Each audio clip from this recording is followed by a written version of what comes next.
every time. But anyway, Guten Morgen, half a day, heck yeah. I was watching it and they're like, the ad will start in 30 seconds. And I was like, cool, I'm gonna wait. And then I waited. And then the ad went away for me because I'm watching over here. And then they're like, another ad. And I was like, ah. So as always, my timing is a little off. But hi. Oh, thank you for the follow. And hi, TJ. Are you ready to be a cat detective named Albert Wilde? Because I am. Also, there's no music at this menu. It's just silence. So, let's just get into it. See what happens. Sorry, I'm sitting over here. Loading call game, loading city. If I'm not mistaken, this just came out. Like a week ago. But how are you doing, TJ? Hold on, I'm looking at the audio.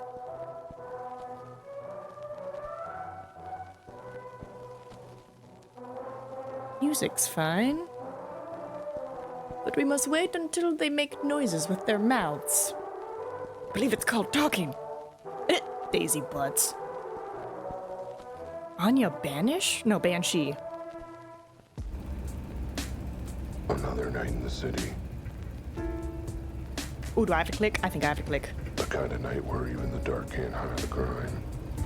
Mind you, that might have something to do with the fact that I've got a cat's eyes. Nothing hides from me. Anyway, like I was saying, this city is up to its eyes in filth. It's dirtier than a dog's asshole after he hasn't licked it clean in a week. Oh. And that's why this city needs me. Okay.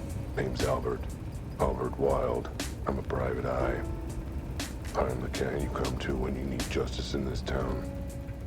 I'm always on the prowl for the truth, for criminal scum, for a nice bowl full of milk when I get the chance. It takes a cat to balance on the thin line of the law, and I'm the best at it.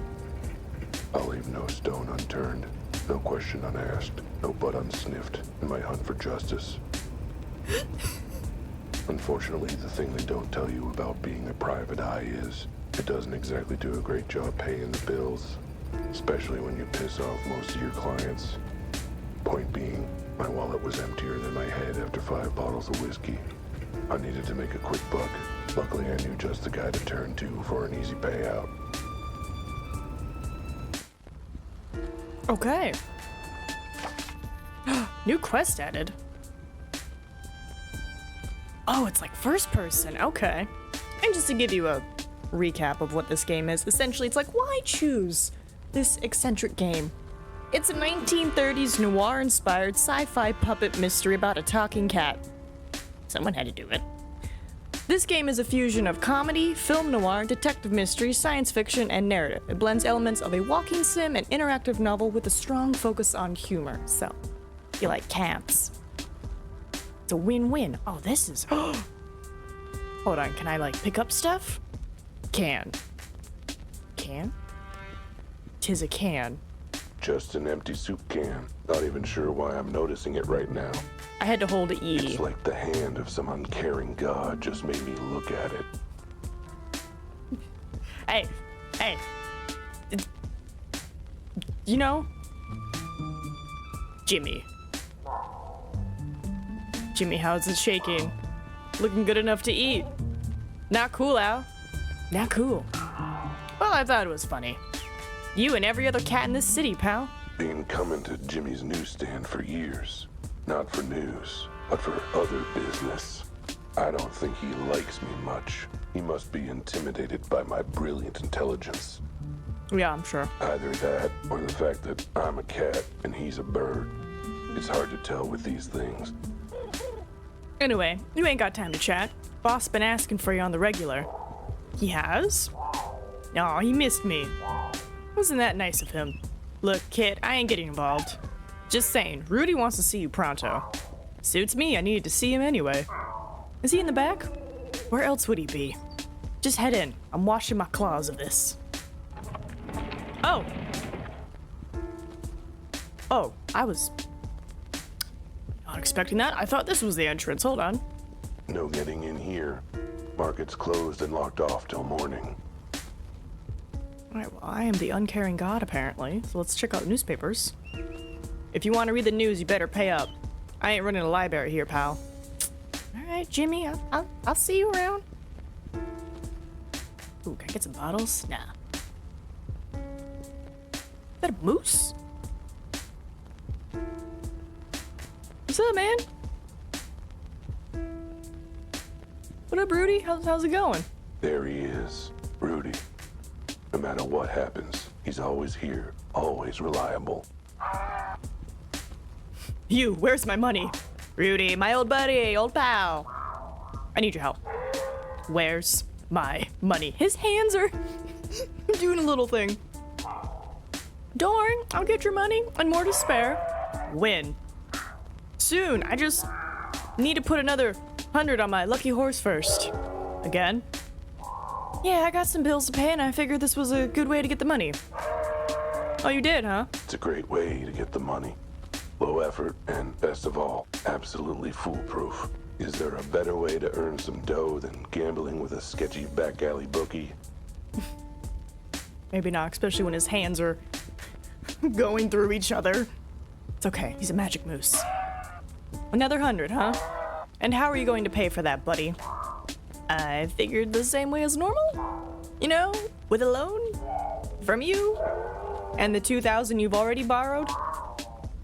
Ah. I was hoping you weren't gonna ask about that. Me. Not me. Tell you what I'm gonna do, buddy. You're gonna save my bacon? I'm not gonna lend you the 100 to bet on your lucky horse. Aw, but he's good for it. He's a shoo-in to win the next poker tournament. Instead, I'm thinking you can pay me back the 2,000 you owe me. Ugh, how? That's what I want you to tell me. And I want an answer before I let you leave. What? But... Buddy, look at these antlers. Do you really want to argue? No. No. I'll figure something out. How to play my lucky horse, plead for cash. No, how to pay. Oh, I can read. My lucky horse? Lightning Jackson is one of the best poker players there is. My lucky horse never fails. He's lost 198 of the last 200 poker games he's played.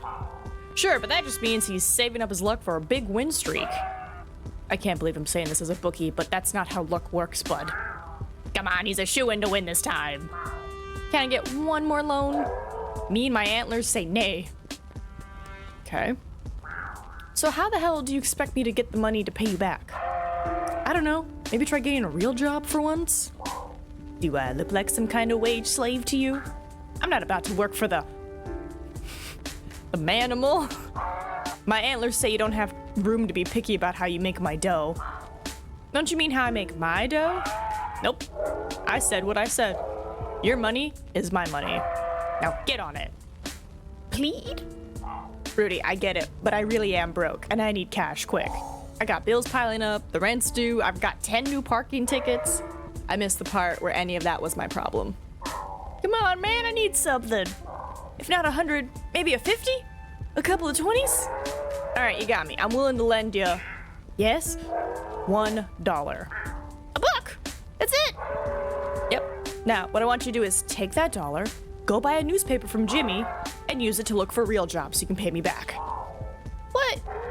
I'll even let you keep the change. See, I can be generous. Good talk, Rudy.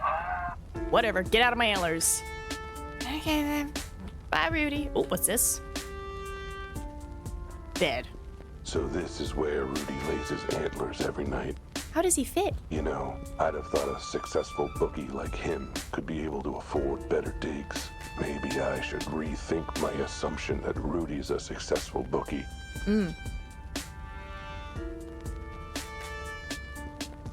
All right, Jimmy. If you want to read the news, you better pay up. I run a library. Well, I do. Hold on, Jimmy. I do. I got $1. Hey, mind if I grab a newspaper? I mind if you don't pay for it. Well, lucky for you, I'm flush with cash right now. Here you go. Huh? This is actually real money. That's a nice change. You're still sorry about that one time? It was an honest mistake. You scribbled a $sign on a gum wrapper and tried to pass it off as change. Ah, good times. All right, grab whichever paper you want. Knock yourself out. I guess I'll grab this one. All right, time to get real. All I gotta do is pick up the paper, go to the help wanted ads, and get a normal, paying job. Nah, screw that. There's gotta be something more exciting in here. Hey, what's this? A dead body found in the warehouse district last night has stumped both police and coroners. The body has not been ID'd and has been officially described as physically unusual and unofficially described as kind of freakish. So far, there are no suspects. Police are offering a reward for anyone who can provide information or assistance in solving the case. We're asking for the public's help, a police spokesanimal said in a press conference. But since the public hates us, we figure we'll just have to go to Plan B and bribe them to talk to us. Pretty please? That's great.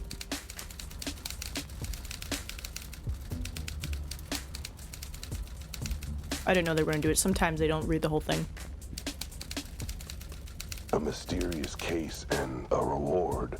Guess I'm the lucky one, not my horse. This should solve my money woes, no problem. I should give Rudy the good news. Alright, let's go tell Rudy. Rudy! I figured it out. I'm gonna solve this case. He's probably like, please get a job. Please. Well, have you come up with a way to pay me back in the 2 minutes since we've talked? I've got a foolproof way to pay you back, and it's in this newspaper. Oh, so you took my advice and found an actual job for grown-ups? What? No, I'm gonna solve this case and claim the reward. See here? Once I've solved the mystery, I'll have enough money to pay you back. I like that part. Then you can lend me another 100 to bet on my lucky horse again. Okay, liking it less. And then when I win, I can finally pay my bills. Foolproof plan. I don't see anywhere in this article saying that they're giving out thousands in reward money. You know what? Screw it. If it gets you out of my antlers, then go give it a try. Really? You believe in me? More like I believe you're gonna screw up regardless, so may as well be with this. Thanks, Rudy. I won't let you down. Oh, I expect you will, and when you do, believe me, my antlers have a date with your skull. Should I bring flowers? Oh my god, just go before I headbutt you. Good talk, Rudy! Whatever, get out of my antlers. Bye, buddy. Ooh, tab. Ooh. Okay, so I'm at the market, so I guess we'll go to the office now. The paper was hazy on the details. Suppose that's why they call it a mystery. But it didn't matter. Those cool zeros were staring out at me from the page like cat's eyes in the dark after the electric bill hasn't been paid. Which reminds me, I really gotta pay my electric bill. Anyway, I wanted this case, but I wasn't gonna be anywhere near it without the say-so of the chief. I should head straight down to the station, meet him in the flesh, and insist on taking this case. Oh, right. They told me never to darken their doorstep again. Not sure what their problem is. It's only an official complaint or 10. Whatever. I'll call them from the office. 10? They can't arrest me for that. Let's just hope I paid my phone bill sometime this year. Oh my god. Albert.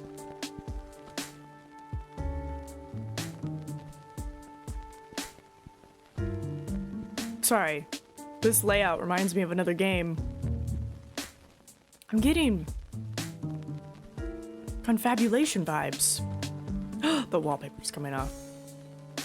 Deborah Lee, lawyer. Oh, Jesus. It's Gabe knocking. Hi, Deborah. Hey, gorgeous. Just checking in. Why, hello there. Why, hello there, Albert. How's my favorite neighbor client today? Doing well, Deb. Just the usual cases. Crime. Threats of violence. Oh, one of those days. You seem to have them a lot. I tell you, Deb, sometimes it feels like you're the only animal who's happy to see me. Are you kidding? Do you know how many hours I've billed for your lawsuits? You're putting all 10 of my piglets through college. Of course, I'm happy to see you. Well, I appreciate you going the whole hog for me. Deborah's a lawyer. A damn good one. So what if she's never won a single one of my cases? I hire her every time I get sued. Like case 84, we were pretty friendly. And if I want to keep it friendly, I better not mention I'm now too broke to pay her. Alright, anything I do for you before I get back to my legal briefs? No, just checking if any clients were asking after me. Actually, yes. There was a woman here looking for you. I told her to leave a note. Was she a good-looking woman? Ow, you tomcat. Hey, it's a fair question. A good investigator learns all he can about his cases. Well, this case will have to stay a mystery for now, then. Toodles, my dear. Bye, Deborah. Note. Looks like someone left a note for me. Dear Mr. Wilde, I need help and you are highly recommended. You are recommended. Someone mentioned you might be able to help. Someone mentioned you. I need to speak with you as soon as possible. It's about my husband. Husband! I was here at noon, but you were out, so I'll try again tomorrow morning. I hope I can catch you then. I need your help desperately, MG. They're my bread, my butter, my tuna cat food, and I missed it. Damn, if I'd been here, I'd have another paying client by now. Home, sweet home. Literally, I sleep under the desk most nights. Have some fond memories of late nights at the desk, licking my own asshole. Why does he gotta say it so aggressive like that? Good times. Okay. Now, where did I put that phone? Question, if these are animal people, right? And he said he was licking, does that mean he was just hanging out in, not stark naked, but I guess fur naked and just being like, meow, time for my bath? Albert, you crazy cat. I get a lot of hard work done in this office. And by hard work, I mean working on my high score. Let's see. 3 unpaid parking tickets, 2 unpaid electric bills, final warning from gas, eviction proceedings. Honestly, animals in this city have no patience anymore. You'd think they'd keep it cool. But no, miss your bills for 5 months and they get all uppity. What's the big rush? A news clipping of the first case I ever solved. I was so proud. It's really insightful and well written for an obituary. Oh, obituary? What? My diploma.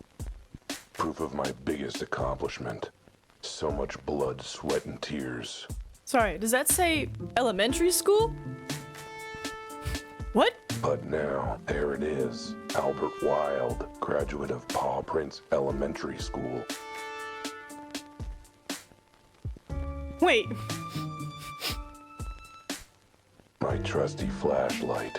A real light in the dark of this city. Plus, it's super handy for those times I forgot to pay the electric bill. I'd better bring it along. A detective needs to be prepared. Besides, seems like the kind of thing some jerk insists I have handy for a puzzle later. You right. You right. You're gonna need it. I do like the focus, like out of focus look. Alright, that's the phone. What is this? Open? That's right, illegal booze. In the eyes of prohibition, I'm just another criminal. That's right, it's the 1930s. Me and every other animal in this crazy messed up town. Whatever. If I'm taking down big crimes, I say I get to have a little crime as a treat. On the rocks. Okay, small door. I know the phone's there, but I'm curious about this. Look, a cat has certain needs. Needs he can only satisfy with a box full of sand. Even a private eye has got to take a leak somewhere. And the landlord complained when I used the wall. All right. Good. There's a dial tone. They didn't cut off service yet. Now, what's that number for police headquarters?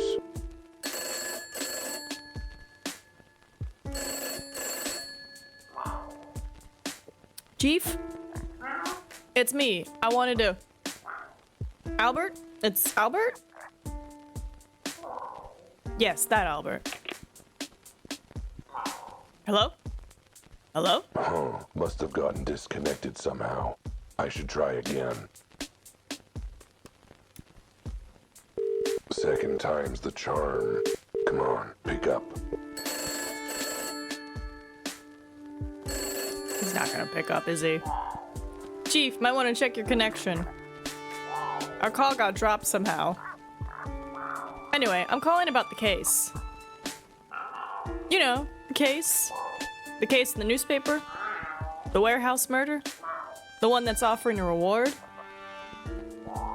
Yes, that case. I want in. I want to solve this case. Yes, I am serious. No, I think you're exaggerating a little, Chief. Everything worked out without witness. The family dropped the charges, and... Sure, but what's a lawsuit or two? Oh my god, Albert. Point is, I cracked the case. I told you, it was that crazy bat in the pink hat. Yeah, and then she flew away. You know, like bats do. Did you forget the bit where she shot me? Sure, it was a foam dart, but... Oh, I'm sure she was fine. She didn't need functioning legs. She didn't need functioning legs anyway. What do you mean, legal action against the city? Look, none of it was my fault. It won't happen again. Stop groaning. I'll prove it. Let me in on this case. Yes, I'll stop calling if you do. I promise. Great. Give me the address, and I'll be out of your fur. Got it. 23 Lion Lane, Warehouse District. You won't regret it, Chief. At least, not this time. I'll head right over. As far as I'm concerned, I'm already there. Bearing traffic on the east side, of course. Oh, Chief, one last question. How much is the reward, and is it in real money? I guess that's 2 questions, but... Hello? Hello, Chief? Anyone there? Alright, well, if you're still listening, good talk. At last, I'm on the case. Good job, buddy. So proud. There's nothing like the rush of being on a case. All 6 of my nipples are tingling.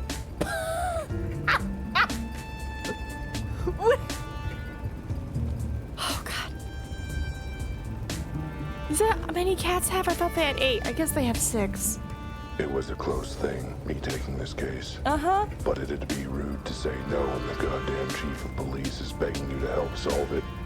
No, Albert, that's not what happened. Not that he put it that way, but I could tell. He's probably intimidated by my skills, by my dedication to justice, by the fact that I'm a sleek feline predator of the night and he's, well, a rabbit with a receding hairline. Oh, what does that look like? Hairline. I'm a genius.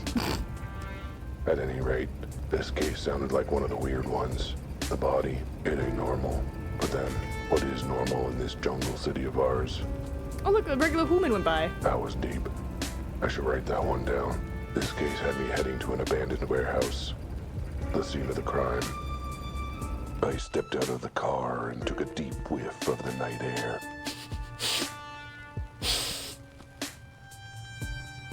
That's a really big whiff. Then regretted it right away. The warehouse district isn't exactly all spring flowers. I took in the scene with my keen observational skills. Yep, looked like a warehouse, all right. Good job, Albert.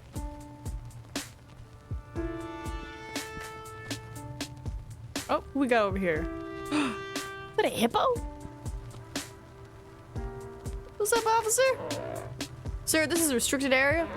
Only police officers and authorized personnel allowed. I'm authorized, Albert Wilde, private eye. Your chief asked me to come consult. In that case, what's the secret code? How about the clock is fuzzy in the atrium and the rolling mushroom gathers bees? Sure, close enough. Go ahead and check in with Officer Betty. Thanks, man. There's no flamingo. Dear Betty. Well, if it isn't Officer Betty, should have known she'd be on the scene. Oh God, not you again. She likes to make out that she's all badge, but I know the truth. What the hell are you doing here? Why is she so low? I guess to like show she's short. Under that police hat, she's all doe eyes and hind legs, and madly in love with me. Oh God, he's monologuing again, isn't he? Snap out of it or I shoot. Hi, that's miss me? Not at this range, I won't. Now, let's try this again. Oh, the music changed. what are you doing here? The chief asked me to step in. Thought I could lend a paw to solving this case. Let me guess.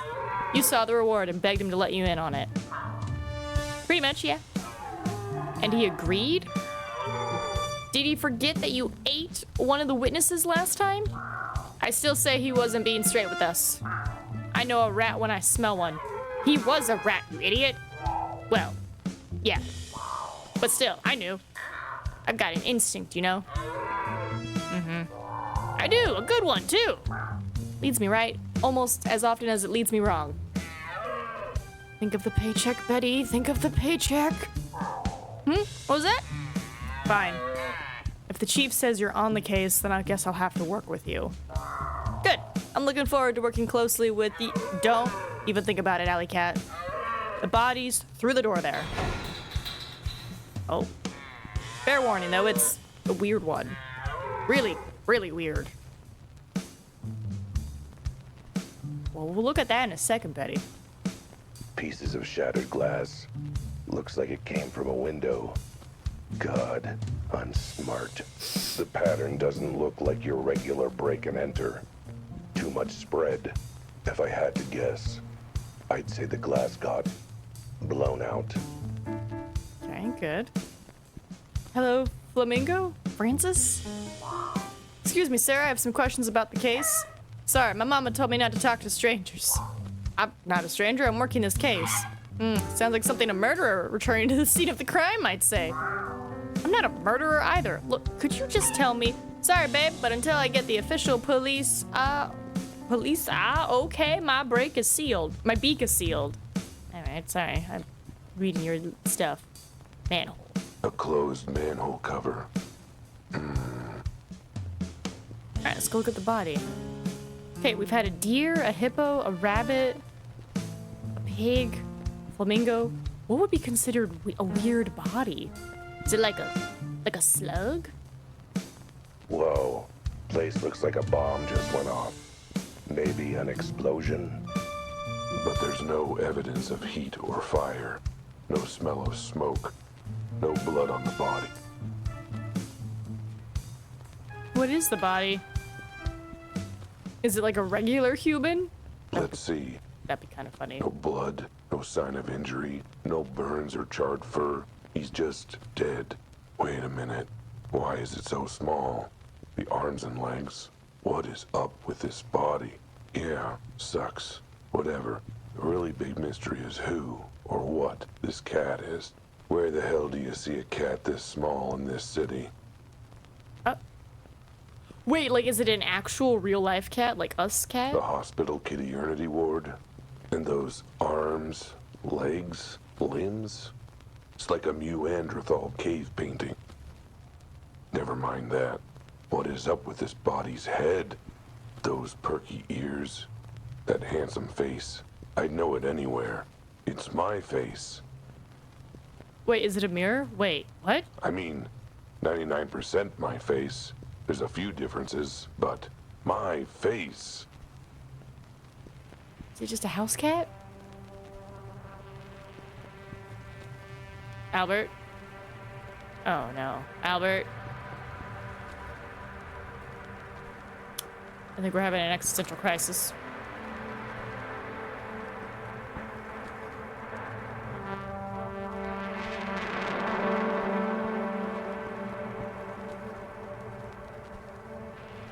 Well, that's...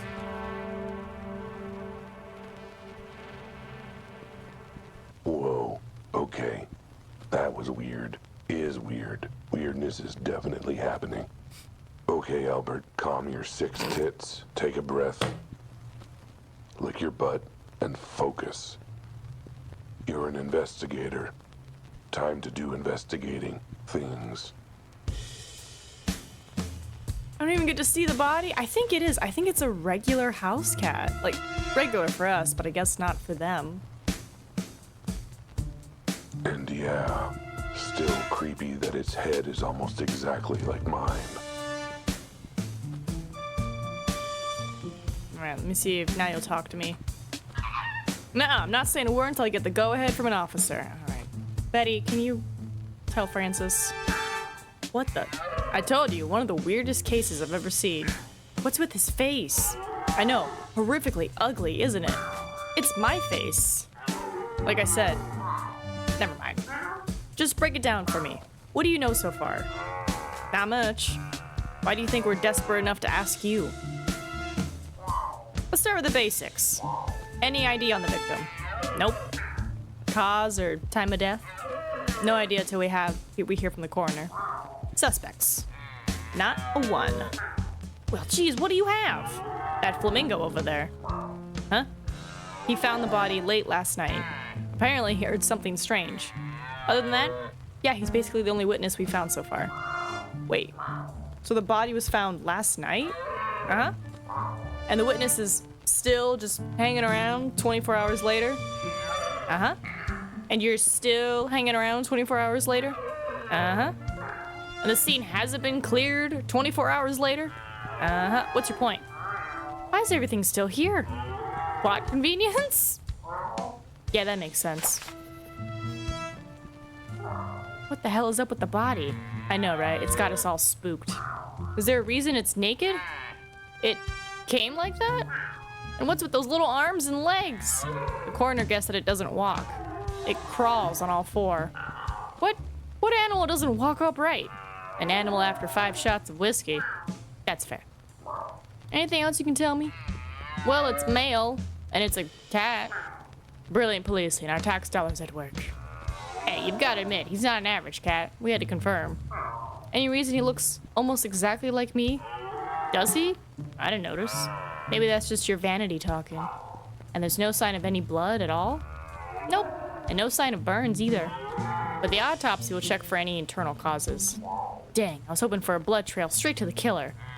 If there was a trail like that, do you think we'd need your help? Hey, what about that time I noticed a red spot on the suspect's shirt? Yeah, because he was eating spaghetti with tomato sauce. What is this place anyway? Looks pretty dusty. It's been abandoned for years. No current owner, no workers, no nothing. Besides, the dead cat, of course. Has the scene been left exactly as it was when the body was found? Oh no, actually I felt the need to redecorate, so I went around rearranging all the rubble. Of course, it's exactly the way we found it. We're not morons, we just hire them apparently. So what do you make of the hole on the roof and the broken glass? If I had to guess, I'd say an explosion without fire. An explosion without fire. How's that even possible? There's signs of the force of a blast, but no burn marks or charring. So what, you're thinking an elephant fart did this? I'll write it down in my notebook as a possible working theory. Tell me more about the witness. What did he see? Quite a bit, Mr. Lagarde? Leggard? Mr. Leggard reported hearing a loud noise from the warehouse. He came in to investigate, then found the body. I'd better speak to him. I'd really rather you didn't, considering your history with witnesses. Oh, come on, I promise I won't eat him this time. Fine, I'll allow it. But the minute you start licking your lips, the interview is over. Mr. Lagarde, this guy will have questions for you. He's working with us. Sort of. Well, we tolerate him. If you say so, officer. I'm ready whenever he is. I love the little bow tie. Alright, personal chat. So how have you been? Fine until you showed up. It's amazing how much my stress has spiked in the last few minutes. Good, good. So things are going well? Been having a good time? Seeing anyone? Yes, as a matter of fact. I'm seeing as many animals as I need to in order to make you stop flirting with me. Hey, it's cool. I'm a detective. I can tell when someone isn't interested. Really? Because the evidence is heavily against that. Basic facts? So just to recap, we have a weird body with no ID, no MO that a flamingo stumbled on in the dead of night. Yep, another day in the city. Any other thoughts about the body? Nothing more specific than heebie-jeebies. That's your professional opinion, huh? Oh, you do not get to take pot shots at other animals' professionalism. Anything else about the scene I should know? That's pretty much it. No blood, no signs of a struggle, no footprints, no fire. Ugh, no fun. I'm gonna take a look around. Don't touch anything, and don't eat anyone. Bye, Betty. All right, Francis, what you got for me? Mr. Lagarde, I was hoping you could tell me more about what you witnessed. Well, I suppose as long as you're not just some rando. Well, my name is Albert Wilde, and believe me, Mr. Lagarde, I am a very special rando. Bless your heart. Wait, is it bless your soul or bless your heart? That's the southern insult. Anyway, call me Francis. All right, Francis, let's start from the top. Tell me what happened. Well, I was on my way home from work. Does your route usually take you through the warehouse district? Normally I stick to the main roads, but I usually cut through the warehouse district from my dance studio to my apartment. Dance studio? I thought you said you were coming home from work. I was. I'm a professional dancer. They actually pay someone to do that? Excuse me? Oh no. How dare you insult my profession? Dance is the very soul of animal expression. I didn't mean. It is a language, Mr. Wilde, the most profound form of communication we have. Sure, but I wanted to know, you wouldn't turn your nose up at the idea of a professional translator, would you? Yet you meet a professional translator of the language of dance and you sniff at it? Sniff? That was just my allergies. Look, there's a body. You know what? I'm done speaking your silly words and questions. I'll talk once you apologize, in the language of truth and the soul. Please tell me you're not thinking what I think you're thinking. Come back when you're ready to show me you're sorry. I'm sorry, do I have to dance? How do we dance? I'll need to do a little J-tap. Find a job, case. Get the case, crime scene location. Investigate crime scene, weird body, face like mine. Interrogate witness, hole.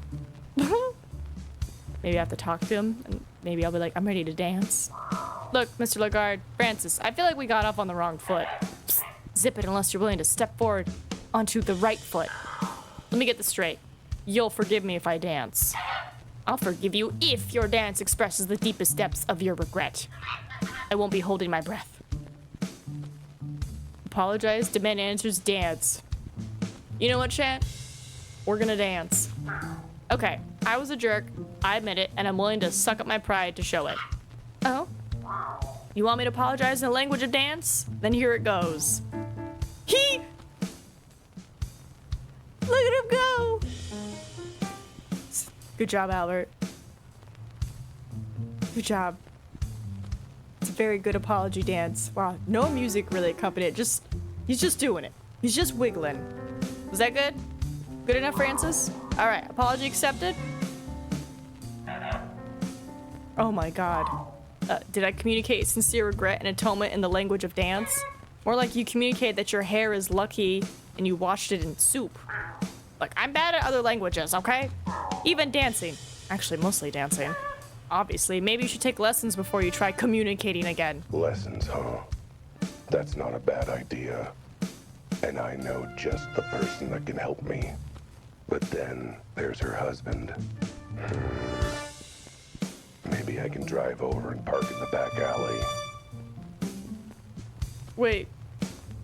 Let me try regular apologizing real quick. Look, I'm very sorry I insulted your profession. Dancing is a perfectly fine job. Not listening.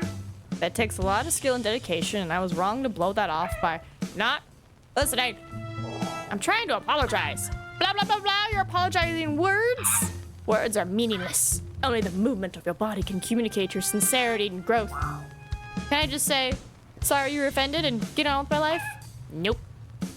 Alright, well, I'll just leave you for now. Left pod Philistine. Alright, well, let's see. We have a new location.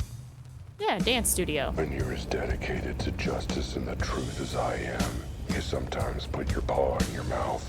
Sometimes all four at once. Still, a dancer. What kind of job is that? Sounds like something that rewards stupid fluff skills like discipline and artistry, but hard physical training. Hi, Tim Tam! Again! Are you ready for silly cat stuff? Still, this dapper dancing dude is the only witness, and now he's not talking, which puts a dent in doing my totally legitimate and real job. The only way to make him open up is to dance my way into his good graces. Perfect. I'm doing Too good. bad I've got four left paws in the rhythm of a geriatric rhino on a jackhammer. I'm doing well. I'm just chilling in my little moth cardigan and playing this very silly game. Luckily, I've got my ace in the hole. An old friend of mine who works as a dance instructor, which, unlike being a professional dancer, is a totally legit and respectable job for reasons. I just hope her window is open and her husband's not around. Here we are. You tell me I have to break into her apartment? I mean, it's the 1930s. I guess I can't just be like, ring-a-ding. It looks like she's in. The lights are on. Perfect. All right, what do we got? What do we got? What do we got? A bench. Looks like someone's living rough here, sleeping on the bench. No sign of them now, though. Okay. See the ladder? Anything else I gotta worry about? Nope. Up you get, Albert.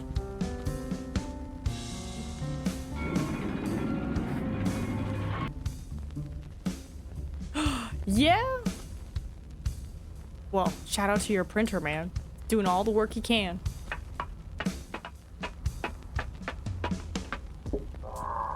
Lily! Lily, it's me! Open up and let me in. What on earth? Ow, you sly feline. He's a cow! It has been an age. How you been? Doing better now that I see you again. I've missed you too, you beautiful bovine. Albert Wilde, I told you to stop that, you old tomcat. You keep forgetting I'm a married woman now. That means I've got to be proper. Dang. Shout out to your printer, Tam. Lily and I go way back. Nobody denies we've got a special connection. Well, nobody but her and her giant rhino of a husband, I suppose. Hey, Lily, I need to ask a favor. I need you to teach me how to dance. Oh, really? After all this time, all my nagging, now you want me to teach you? Yeah, well, now it's actually important. I'm not gonna dignify that with a response. Now, what dance do you want to learn? I can teach you ballroom, ballet, the Charleston, the foxtrot, the shimmy. Whatever says, I'm sorry about insulting your career, could you please talk to me? Okay, that's a new one, but I think I could swing it. So 3 lessons a week will cost... No, not like that. I need you to teach me now. What? You don't mean right now, do you? Yeah, I mean right now. In fact, I need to learn within the next hour. Oh, wow, that's just plumb impossible. Please, Lily, it's a matter of vital importance. Lives could depend on it. Well, all right. But you owe me big time, Tomcat. Now get inside, quick, before Joe sees you. And they danced. And it was beautiful.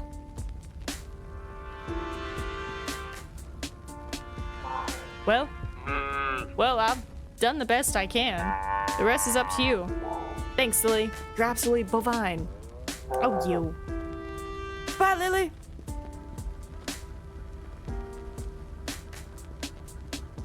It is. There was a moment when we were driving, because, like, we're a private eye detective and heading to the scene of the crime, and he's like, my... What did he say? He said, like, his 6 cat nipples were, like, a buzz or something. It was just... He says some wild stuff. He is, he's a character. He's a character. He likes to sniff and... sniff a lot of butts. Alright, Francis, I'm sorry. Okay, I've learned a few new steps. The first steps to making up for my mistake. I'll believe it when I see it. Let's see if you've improved. Alright, I'm dancing. I'm dancing the apology dance.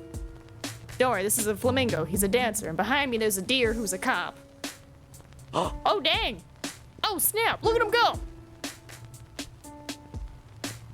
Okay. Better? Well, your mastery of the language of dance is still a little jumbled. But honestly, I'm impressed. You've made remarkable progress. Oh, I have? I mean, of course I have. The grace of your movements betrays your regret for disrespecting my art. The frantic motion suggests your urgency to solve the case, while the... Yeah, whatever. Am I forgiven? Can we get on with the investigation? Oh, alright, apology accepted. Ask your questions. Alright, what did you see? So you were on your way home from your valid and worthwhile job. Yes, that's right. It was very late, so I took a shortcut through the warehouse district. Did you see anyone suspicious? Nope, but I was distracted. I was working on a new dance routine as I walked. Okay, and then what? there was a big sound. What kind of sound? I don't know, a sound. It was a sound. What did you do then? Well, the sound came from this warehouse, so I ran in to see what was happening. I figured maybe it was an explosion and someone was hurt, you know? And that was when you found the body. Sure did, got an eyeful of it once the other animal ran off. Wait, what? So you were the one who found the body? Was he already dead when you arrived? I think so. It's a little hard to take a pulse with your feathers, to be fair. Did you notice anything unusual about the body? Besides the tiny size, the 4 weird legs, the fur, the lack of clothing? No, not really. Minor details, huh? I assume you don't know this cat. Never seen him before in my life. What kind of animals do you think I know? Well, I don't know. For all I know, in the weird world of dancing, you have an amazing, diverse circle of cool, interesting animals to befriend. Good save. All right, tell me about the other animal. Go back to the part where you mentioned another animal. Was it the killer? No idea. I'm afraid they didn't stop to say, hello, I'm Alex Killer and I have killed. What kind of animal were they?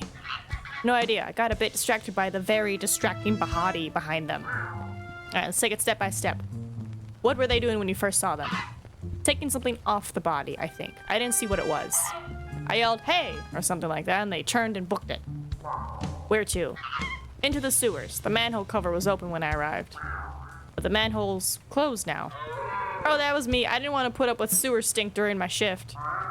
Did you see which way they went in the sewers, Francis? Gee, sorry, I was a bit too busy rushing to check on the cat on the floor. But I assume you tried to track them, right, Betty? They sound like the main suspect. Yeah, but I'm not being paid enough to go sewer diving.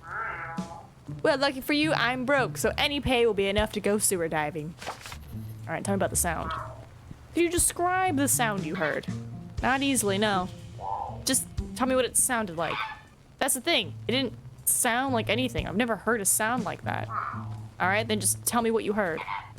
You're not getting what I'm putting down here, are you? You've got to be able to tell me something. Was it loud, at least? It was loud, but not the loudest. And? It was harsh, but not the harshest. Go on. It was sharp, but not the sharpest. Uh-huh. It was sort of like, whoom, except for the bit where it wasn't like that at all. Great. Thanks. Super helpful. No need to get rude. No, I'm trying to reproduce the sound. Oh boy, this will be interesting to transcribe in my notes. Alright, is this just the same thing? Make sure I've got all this. You were on your way home. Yep. When you heard a loud noise in here that you can't describe. Yep. You ran in, saw an animal you couldn't identify. Uh-huh. Who stole something from the body that you couldn't see. Correct. And then escaped into a sewer tunnel you couldn't point out. That's about the size of it, yes. Is there anything you can describe, Mr. Lagarde? Yes, the size of my headache after all your questions. Thanks. Would you stick around in case I have more questions? Hey, I've been hanging out here for 24 hours. I ain't going anywhere. Bye, Francis. Time to make like a strapping young turtle with ninjutsu training and open this. All right, let's turn this baby on. No, not that button. Not that button. Not that. This flashlight has only one button. Great, now I can see what I'm smelling. You know what? Ignorance was bliss. All right, Albert, you're on the case. Gotta be something from the culprit down here. Oh, wow. Oh, well, hold on. Where did I technically come from? Oh, here. Alright. I just... Ah! No, I'm kidding. God, could you imagine a jump scare in the middle of all this? Ooh, no thank you. We got a lot of rubble. Ooh! Hand me that wheel. I think I know where this might go. I got a wheel. Right? Exactly. It's just like, la la la la la. Like a... You know, an alligator could come out of here like, what are you doing down here? And it's like, ah, like, who knows, right? I don't know, there's animals abound, right? Maybe I'm gonna run into, like, a mole or something. or another rat. Apparently they're delicious because we've eaten one. This is a dead end. That looks like it goes into something. Right, there's always, you know, like supposedly crocs and sewers. Could be a raccoon, maybe a possum. Any type of fish creature, really. Are there fish people, or is it only mammals? Because they mentioned bats. Oh boy. Of course, this would be the tier's turf. Just my luck. Oh my god, I think we are going to encounter a crocodile. Okay, so we have birds, we have mammals. We have crocodiles, so cold blood, so maybe we'll see snakes? Maybe bugs? But do we have fish? This city has a filthy underbelly. Literally. Sea crocs, as you called it. A seedy underworld of underground crime. A seedy underworld of underground crime. That's underground. Oh, you started playing the audio without me. There's a lot of gangs running things in this city. Smuggling, bootlegging, jaywalking, you name it. Jaywalking. And they run it all from down here. Privacy, easy movement, storage space, and no one notices if you don't shower. They all have their own little enclaves and tunnel networks. And guess which one I just walked into? The Crocodile Tier Gang. The nastiest two-faced criminal scum down here. Crocodile? I'd better be careful, or I'll be the one crying real tears. That's another good one. I need to make notes on these. Alright, watch out for the crocodiles. Ah, no. Let me look at my journal real quick. Oh, suspects, sewers. Alright, we're doing it. Oh, and if you want Tam Tam, I made sure to pin the game. So if you want to wishlist this yourself, it's right up there in the chat. For easy wishlist tab. Don't go in the water. Don't go in the water. Ooh, am I about to drain it? I think. No, I think we're gonna turn it. This case is draining, and so is this sewer. Oh no, I'm okay. Well, if there's any crocs, we'll see them now. They can't be hiding in the water. We got a ladder here. Hold on before I go up the stairs. Anything of interest over here? Nope. All right.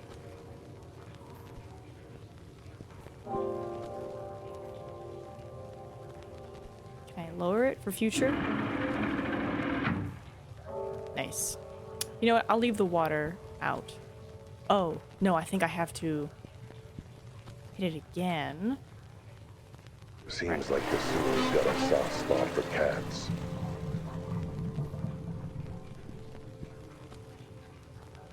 No one noticed the water levels just...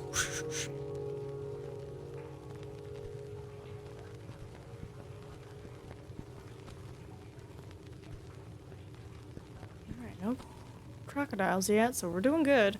I like the texture of this floor. It's a nice texture. Also this wall. This is very well done is what I'm trying to say. Though my brain does wonder why there is like this wear and tear consistently through the middle. Like, do they all just kind of hold up their claws to the wall and they're like...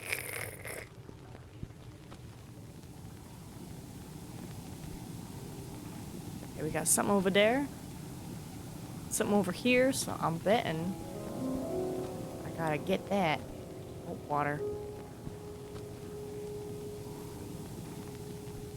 It is all gray. Looks broken. Maybe it's around here somewhere. Okay, hold on. I gotta go super around.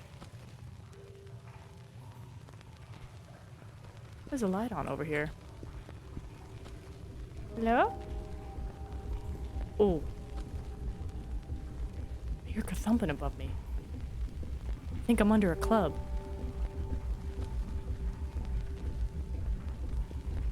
Maybe a train. Well, it's the 30s. Do we have trains yet? I don't know American history. Whoa. That's a lot of machine for a little moonshine. I can tell by the smell that it's for distilling liquor, but I've never seen anything like it. It's like something from another era. They had trains in the 30s, yeah, right? Moonshine? Prohibition? Yeah, we had trains. Oh! Oh! Well. Oh, fudge. Looks like we got us a rat sniffing around our business. Chompy? Need new glasses, bud? That ain't a rat, it's a cat. It's a figure of speech, Scales. Point being, he's an unwelcome guest. Hi guys. You must be the, sewer workers? What are you boys up to? Something on the up and up, I'm sure. Nothing to do with, say, theft or murder? Asking questions, huh? That don't bode well for you. Know what curiosity does for cats, bub? Encourages intellectual development? Get 'em, boys. Prepare to fight! Move, shift, run! What? Ah!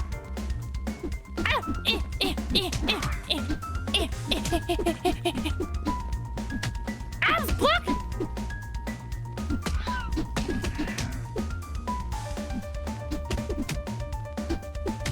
Get him! I'm gonna die. Oh, bye. I'll take it. Ah! Hear me out. Hear me out. What if we don't fight? What if we don't fight? How about that? How about that? Oh, yeah!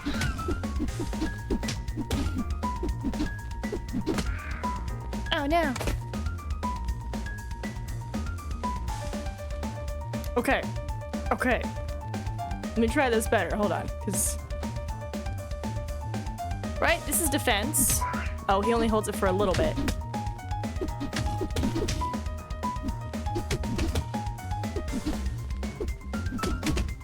Okay. Combo and defense. Combo and defense. Go, Albert, go!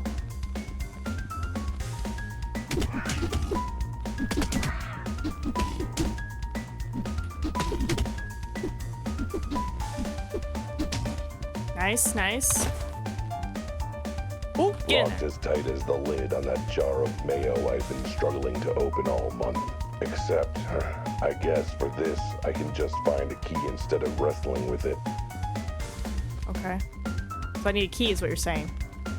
Ah, fudge.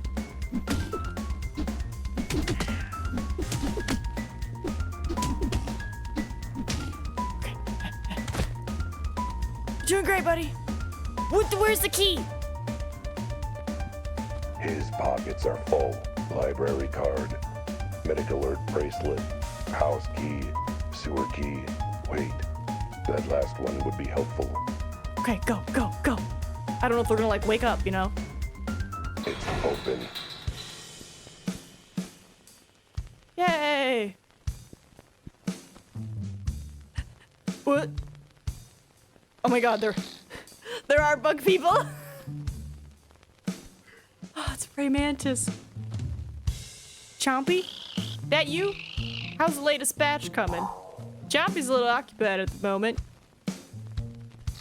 Wait a second. You're not Chompy. You're not even a crocodile. Neither are you? I'm the boss, you maroon. He's Weedle! Wait. They take orders for... Okay, this is great. 10 out of 10 already. The boss doesn't need to be a crocodile. I'm not sure how that works. I'm not sure how that works, but... Wait, you're the boss of the Crocodile Tears? Then that means you're Manny the Mantis Malone. And who the hell are you? I, the hell, am Albert Wilde, Private Eye. And I have some questions for you. They always do. I love his hat. How'd a little bug like you end up running a gang of bloodthirsty crocs? Well, not those questions. I mean questions about a crime you might be involved in. Then I ain't answering anything. No way I'm gonna let you pin me down. I probably shouldn't have said that bit out loud. He's so whittle. I love him. Sis. I see you like to enjoy the fruits of your illegal distilling. Hey, a good businessman samples his own products and shares it with friends. Needless to say, I won't be sharing it with you, so don't bother asking for a drink. I think I took the cup. Oh, I know what we're doing. We're gonna put him in the cup. You still trying to pin me down? You sack of... What? Hey, let me out. Yeah, Looks like I was able to pin you when the cops couldn't. I mean, that's not really that impressive. Have you seen this city's police force? Now I'm gonna ask some questions about what happened in the warehouse district. You're gonna think really hard about your answers. If I'm satisfied, I'll let you go. I ain't answering anything without my shark of a lawyer present. Fine, then I guess you're gonna get comfortable in that whiskey glass. Ugh, alright. You've made your point. Ask your damn questions. The body, but also Manny. So how did a little bug like you end up running a gang of bloodthirsty crocs? Ah, everyone ends up asking that sooner or later. Even the bloodthirsty crocs. I'd tell ya, but I'm writing a book about my life and I wouldn't want to spoil. How's the writing going? I'm at the chapter about the time I was thinking about becoming a mantis of the cloth. A priest? You? Seems a bit of a mismatch. Not really. I know a lot about praying. Get it? That. On second thought, I think the less I know about you, the better. Alright, the body. We found a body in a warehouse connected to these sewers. Know anything about that? Nope. Really? A body in crocodile territory and you just don't know anything? Look, leaving bodies around ain't our style, Cat. Too messy. Too many questions. What do you do with your bodies, then? You've seen my boys, right? Particularly their teeth. Ew. Besides, whacking animals aren't our style. Whacking kneecaps is where it's at. Assuming the patsy has kneecaps, mind you. So have you had to whack any kitty kneecaps recently? No, but yours are looking mighty tempting when I get out of... Wait, are you saying the dead body is a cat? Yes? Huh. Yeah, I guess that does make sense. What does? Oh, believe me, if I told you, it would make less sense. Ahem. Glass prison. Give me a minute. I gotta figure out the best way to explain. Okay. You do know something about the body of that cat, don't you? I can put 2 and 2 together. So can I. It's 5, right? Oh boy, this might be hard to explain. An eyewitness saw someone steal something from the scene at the warehouse. The thief ran into the sewers. One of your boys, I take it? Actually, no. We weren't the ones who stole it from there. It sure sounds like you know what it is. I sure do. That's because I actually have it in the back here. Wait, what? You just said... I said we didn't steal it from there. Someone else did, and we stole it from her. That was a lot of capital letters in one sentence. Mind breaking it down? The thief wasn't one of my gang. She had her own thing going on. When she got caught, she ran to the sewers to try and get away. Guess she forgot this was crocodile tier turf. Bumped straight into my boys. Oh geez, did they eat her? No, what kind of scaly monsters do you take me and my boys for? We had a chat, during which we relieved her of her ill-gotten goods. Why do I get the sense there's way more to this than you're telling me? Oh, you have no idea. But then, since you don't know what she stole... So you're saying someone outside your gang stole something from the body, but then you showed up and stole it from her, right? More or less, yeah. How do I know you're telling the truth? Oh, you don't. That's the story you're getting from me. So you don't know her name, why she stole it, who she is. Oh, I know plenty of that stuff, but none of it's gonna help you. Not unless you know what it is she stole. So you have whatever that thief stole off the body. Sure do. Have it under lock and key in the back room. Is it a collar? So what is it anyway? Is it a toy? That, my feline friend, is a complicated question, complicated answer. Is it? I figure it's a whatever is a pretty simple, complete sentence. This goes way deeper than you could possibly imagine. You sound like my proctologist. And like I told him, I've got a deep imagination. Okay, that sounds uncomfortable and gross, frankly. Look, I need to know what it is. It's evidence in a possible murder investigation. I don't know. Well, I don't know how much air is in that glass. All right. Maybe it's easier to explain everything if I just show it to you. It's just through that door there. I'll need to give you the code for the lock, though. What? I'll need to give you the code for the lock, though? Shouldn't that be the mantis? I think it's supposed to be the mantis. I'll be right back. Like I can go anywhere. Hold on. A solid metal door and a combo lock. No one's getting at anything past this. I'll need the number for the keypad. And I bet Manny the Mantis has it. All right, buddy. Hand over the code. Yeah, what? I'm still stuck here, remember? What do you want? The door. So you've got this mysterious item locked up behind a door. Yeah, what of it? Where do you think I was gonna put it? The safe? Ours is at the shop. I forgot the combination. Besides, this door is the real deal. Combo lock, sturdy as heck. Ain't nothing getting through it. Please tell me you didn't forget the combination to the door as well. Oh no, that's an easy one. That's Uncle Lenny's birthday, June 6, 1866. So, 6666. I can't tell if that's more or less ominous than the other number. Good old Uncle Lenny, he was a character. Too bad how his marriage ended. He got divorced? More like he got devoured. You know how praying mantis matings works, right? Yeah, Manny. 66. 66. Done. And open. Now to see what's on the other side. The heck? Another door with another lock. Looks like this door is just as solid as the first one, as is the number lock. Guess I'm gonna need another passcode. Manny? Yeah. The door? Hey, what gives? There's another door behind the door? Oh, right, yeah. I sometimes forget about that one. Great, well, I sometimes forget to remove my drink glass from my desk. All right, don't get your cat gut in a twist. It's just extra precaution. Okay, so what's the new passcode? 8484, the summer of 84. A special day for my parents. Oh, like the day your mom met your dad? Actually, it was when my mom ate my dad. But it was very romantic. I defer to your expertise on praying mantis romance. All right, Manny. Better not be another door behind this. 8484, the summer of mantis love and mantis loss, I guess. There we go. Just gotta open this thing up and finally see what this thing is. Oh, come on.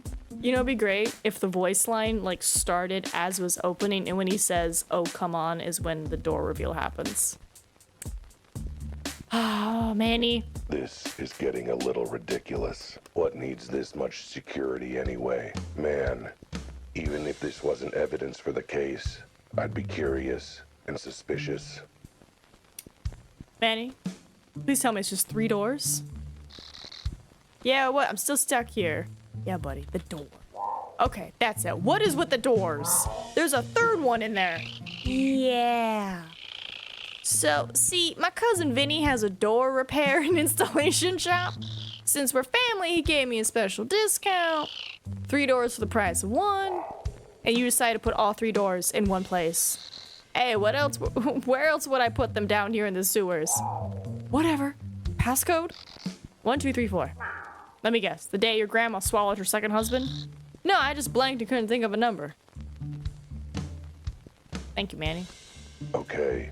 3's the charm, right? They always say things come in 3s. That's why you always succeed on the 3rd try. 3's the nice, dependable number. Speaking of dependable numbers, 1, 2, 3, 4. Huh. That's my luggage combination. All right. Here we go. I hate my job sometimes. A 4th door. You have to be kidding me. This has to be a joke. But nope. It's real. Gotta get that strong security in there somehow, huh? Another big, solid, heavy door. You know, just like all the other doors. And let me guess. I tried the handle. It's locked. It needs another key code too. You know what? I'm not gonna argue.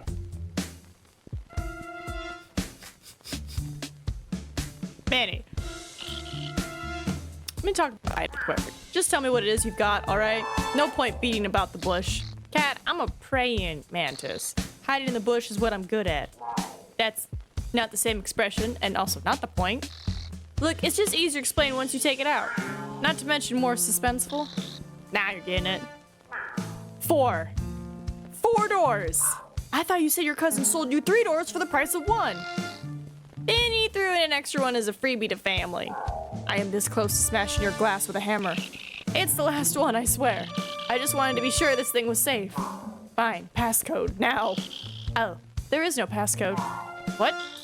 Yeah, the last door doesn't actually have a locking mechanic. Why not? Hey, Vinny wasn't that generous with his freebies. I checked. I don't believe him. I don't believe that this is actually unlocked. I don't believe that the last door in this ridiculous setup would be completely unlocked. You know what? I'm not gonna argue or question anything at this point. Yay! What is it? I was right, it is a collar. What is that? A bracelet? Why is it so small? No. It's a collar, and not the kinky fun kind. At least I hope not. With one that small. This was on the body. But why would someone steal it? And why would the Crocodile Tear Gang keep it locked up so tightly? Are you done monologuing yet? Bring the collar in here and I'll explain. What the feline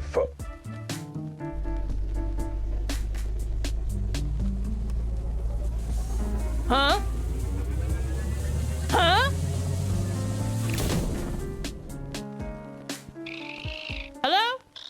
Cat? Ah, crap. Now how am I gonna get out of here? Wait, is the collar like a teleporting collar? Well, that would explain the woof sound that the flamingo heard. I have so many questions.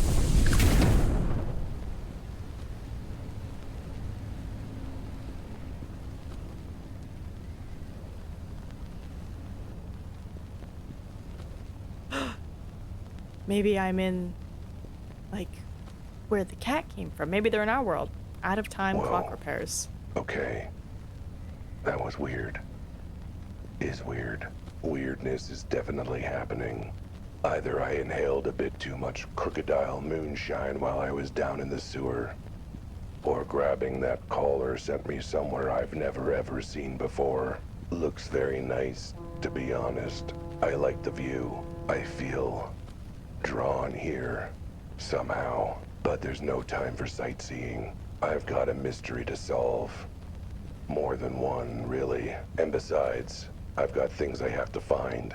Answers, clues, a way back to my car. And of course, the most important, urgent thing I have to find right now. A bathroom.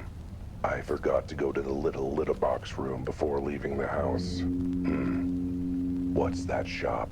Out of time clock repairs. Maybe they've got what I need, even if it's just a corner to do business in. Investigate the sewers. Alright, let me see real quick. New quest. What happened? Back to crime scene. Got it. Oh wait, hold on. I didn't even think about the settings. Frame rate unlimited, crosshair small. Graphics, nice, contrast, screen shake. Yeah, I like it. Audio. Good. It's all good. Hunky dory. Sure there's nothing hiding. Any corners or cracks. This is not a walking distance. I was just looking. It's an owl. Did you hear about the possessed owl? No. Who is it? So many ways to tell that joke. What up, man? Hello? Welcome. You're late. I am? I didn't know I was supposed to be here? Well, you were. About time. Okay. Anyway, I was wondering if I could use your phone to call for a ride. And, could I also borrow the key for your employee bathroom? I, have to leave a deposit. Here's the key. Door's over there. Go save the world. Wait, save the world? I mean, it's a pretty big deposit, not gonna lie, but it's not that big. Hello? Context, please? Or, you know, maybe a name or something? Are you still here? Door's over there. Right, confusion can wait. I have an urgent deposit to make. Good day, Owl. Hey, this isn't the employee bathroom. Either that, or these are those weird modern European toilets I keep hearing about. Okay. Maybe. It's a big spotlight. Capsule. It could be. Oh, hold on. Instructions. Instructions for interdimensional quantum zapping electrical relocation operation. IQ 0 manual. Ah. This package includes 1 receiver and 1 teleporter. Object charged with quantum particles not included. Step 1. Insert object charged with quantum particles, sold separately, into receiver. Object will glow if compatible with IQ 0. Once object is placed, receiver will activate automatically. Object will be paired for use in IQ 0 device. Step 2. Step into teleporter and activate to teleport to object's current location via quantum physics. Please, just trust us on this. Warning, do not attempt teleport when object is in user's pocket. This risks violent ejection of internal organs. Or worse, in particularly severe cases, ripping user's dress trousers. Well, that would be bad. So hold on, if I didn't read this and went, would I have died? I like these trousers. But what is all this about teleporters and quantum particles and stuff? No. Seriously, what is it about? I kinda glazed over it and forgot it as soon as I read it. And why is that collar I got off of Mantis glowing all of a sudden? Well, I'm glad I read the instructions before we hopped in. Nothing happened. Maybe it needs to be prepped or something. Not that it would actually work, I'm sure. Okay, capsule. Oh, receiver. Quantum charge receiver. This is either that weird device or a very fancy name for a toilet. I should test it out before squatting in it. This collar looks like it'd fit nicely. Not like it's important evidence or anything.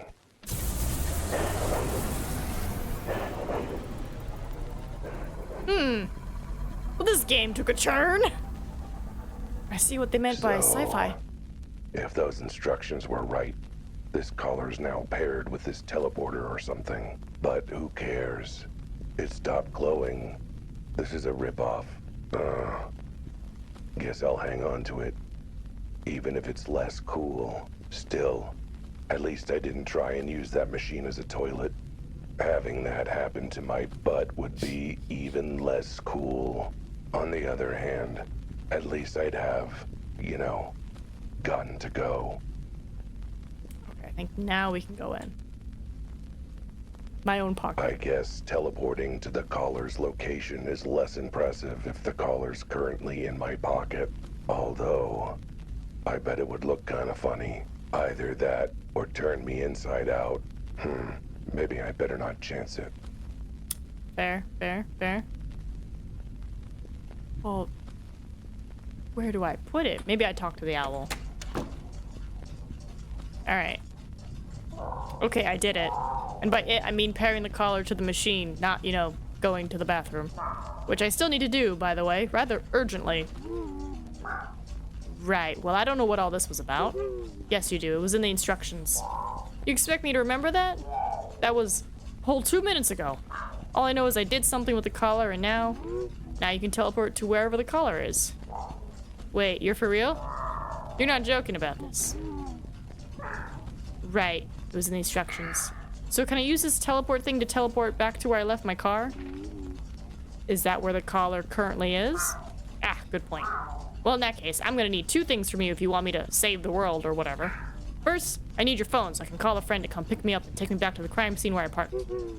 Fine. And second, you have a potted plant you're not too fussy about?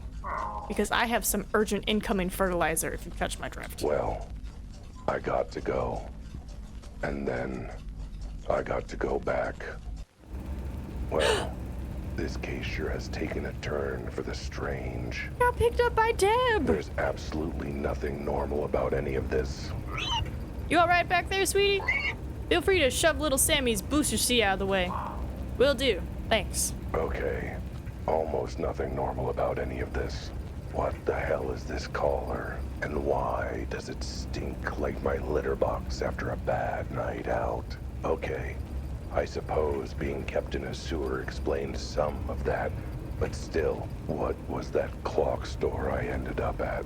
Where did that machine come from? What did the Crocodile Gang have to do with any of this? What is this wet spot under my butt? By the way, careful sitting on the right side. Poor little Susie had a bit of an accident this morning, if you catch my drift. Oh, right. It's all connected to this case. I know it. I need to get back to the crime scene. Gotta ask Francis about this caller. Gotta tell Betty about what happened in the sewer. And most important of all... Oh wait, no, Susie had the accident on the left side. The right side is where little Tommy vomited. I gotta get my car back. What the...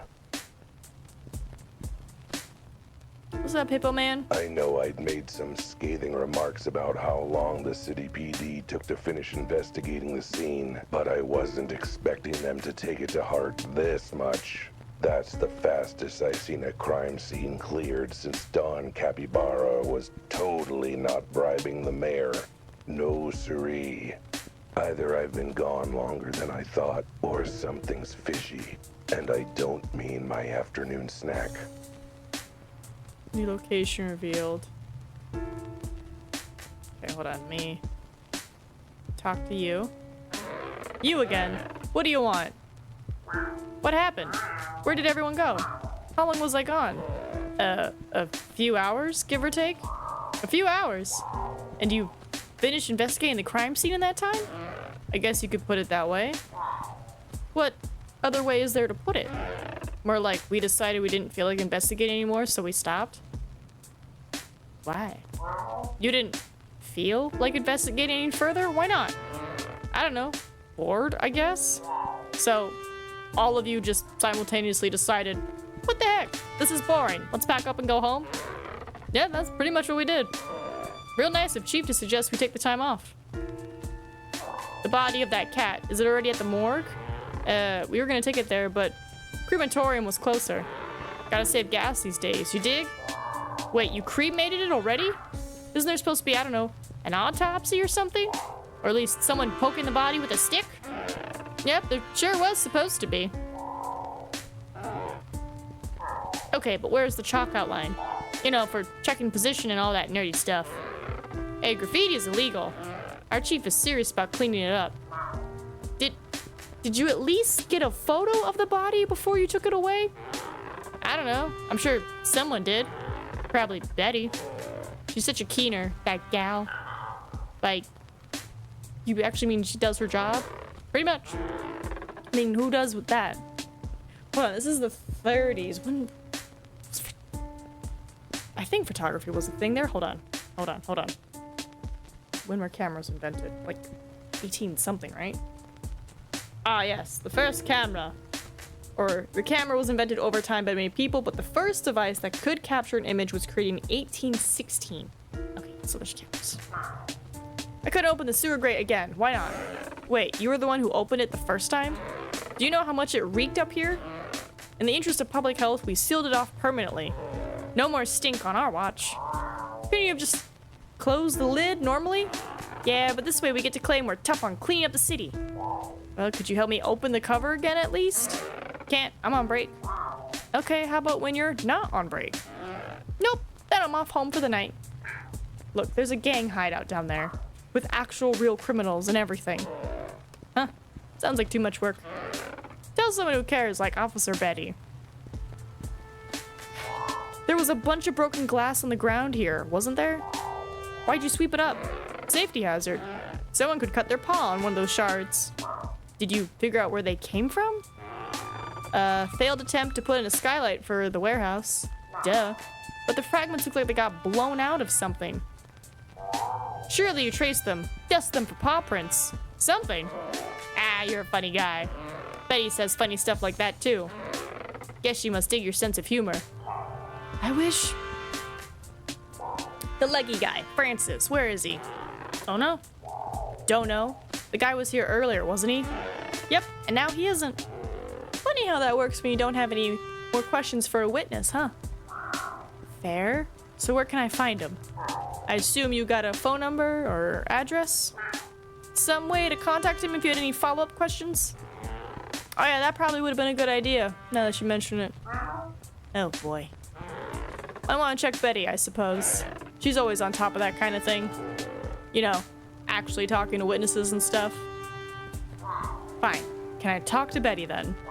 Sounds like she has an actual insight on the case. And actual brain cells.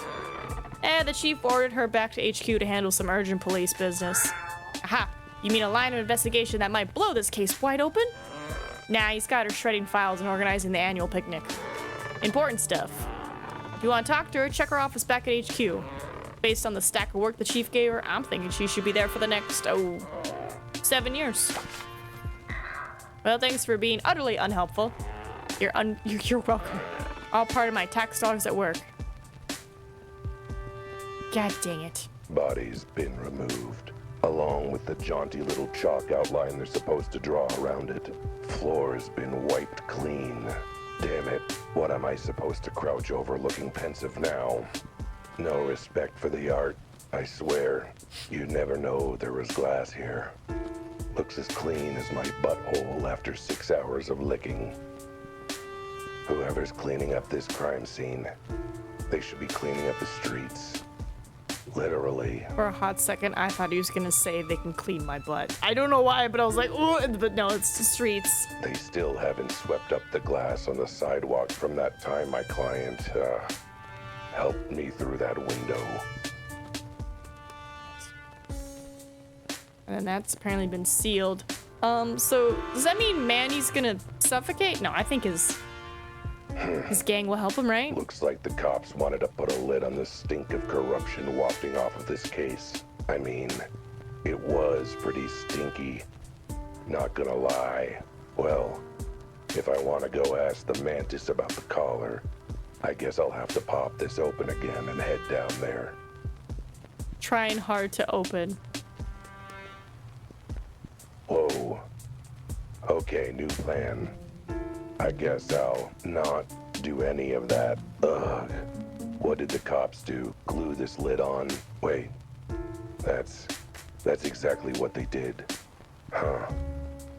Alright, and that should be everything. So now we're gonna go to Betty's office. Betty might be terrible at hiding her secret passion for me.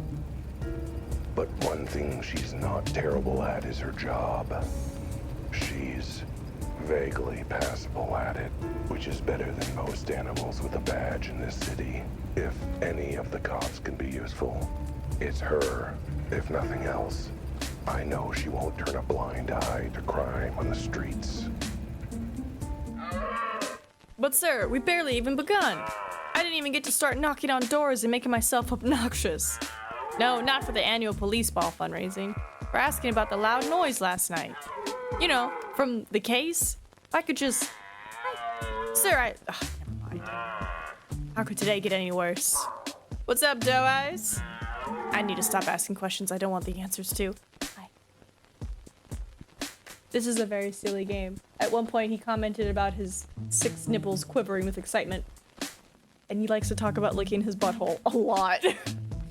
It is a very silly game. He is... I have... My butthole, my God. I was gonna say I have seen your cat. I wanted to be specific before anybody because I realized it was a cat. I wouldn't know I meant Yeah, cat. good. We were like, have you seen There's my... no hesitation I'm talking about. Yes, your cat. He is very handsome. He was very meowy last night. Yeah. There's a butthole. But yeah, I found a cat, not like me cat, like a Russell cat. And everybody's like, the body's weird. So I'm guessing they don't have normal cats. Sneezy, man. Gesundheit. Think you're having trouble with the higher-ups? You gonna make breakfast? Not in the slightest. Oh, I heard it. I bet you were worried about me when I vanished in the sewers for hours on end. Are you kidding? It was the one upside of the higher-ups sign to glue the sewer lid shut on you. But speaking of, where have you been? You jumped down into the sewers hours ago. And you smelled it too. What happened? Why did the color change? Oh, nothing much. Just found an entire criminal enterprise set up in the sewers. How was your day? Oh, just peachy now that I'm dealing with... Wait, run that last bit by me again? Yep. there was a gang in the sewers. Too bad you didn't come down with me. You'd have made quite the sting. Like I said, I don't get paid enough to go sewer diving. I care about stopping crime, but a doe has limits, and I hit them when feces get involved. Look, maybe better start from the beginning. Walk me through what happened. Right, so I went down in the sewers. A few seconds after Albert's bizarre narration. So let me get this straight. You found a gang in a sewer that stole a collar from some mysterious woman, and now you can teleport to where the collar is? That's about the size of it. I know it sounds unbelievable. I mean, have you ever heard anything so ridiculous? From you? Constantly. This isn't even in the top 10 most ridiculous things you've ever said. The point is, what are you gonna do now? Francis. I was thinking of taking the collar to Francis, seeing if he recognized it. Are you high on catnip? You can't just hand over evidence without dusting for paw prints and all that. Fair enough. Can you do that? Do I look like I can do that? You'll need to turn it in as police evidence to get that sort of detailed analysis. And that'll help with the investigation? About that. You see, the case... Oh! The case is closed, is what I hope she's about to say. This must be the rabbit with the receding hairline. Chief! Looking tasty, Chief! Ooh! Oh my god, he's huge. He's tall. Chief, that uniform's making you look very tasty today.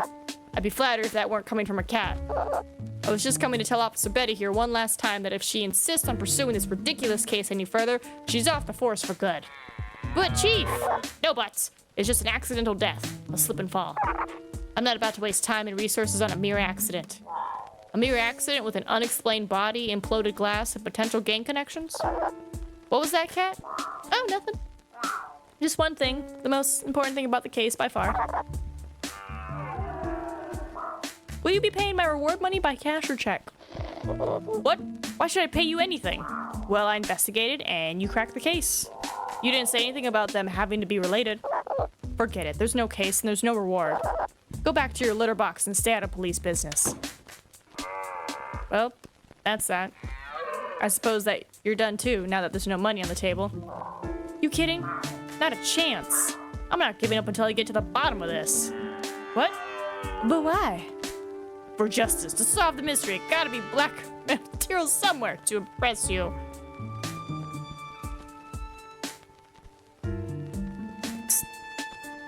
For justice! I don't know what's up with this four-legged me, but he deserves justice. Justice? But we don't even know if he was murdered. What do you mean by justice? Look, it sounded awesome in my head, alright? Don't get bogged down in the details. Never mind that. Albert, Look, whatever your reasons and whatever mixed opinions I have of you, I appreciate the fact you're willing to stick with this case and see it through when I can't. You can't give me any help at all? Nope. Chief's orders are very clear. I'm off this case for good and under orders not to bring it up again. So I can't help you.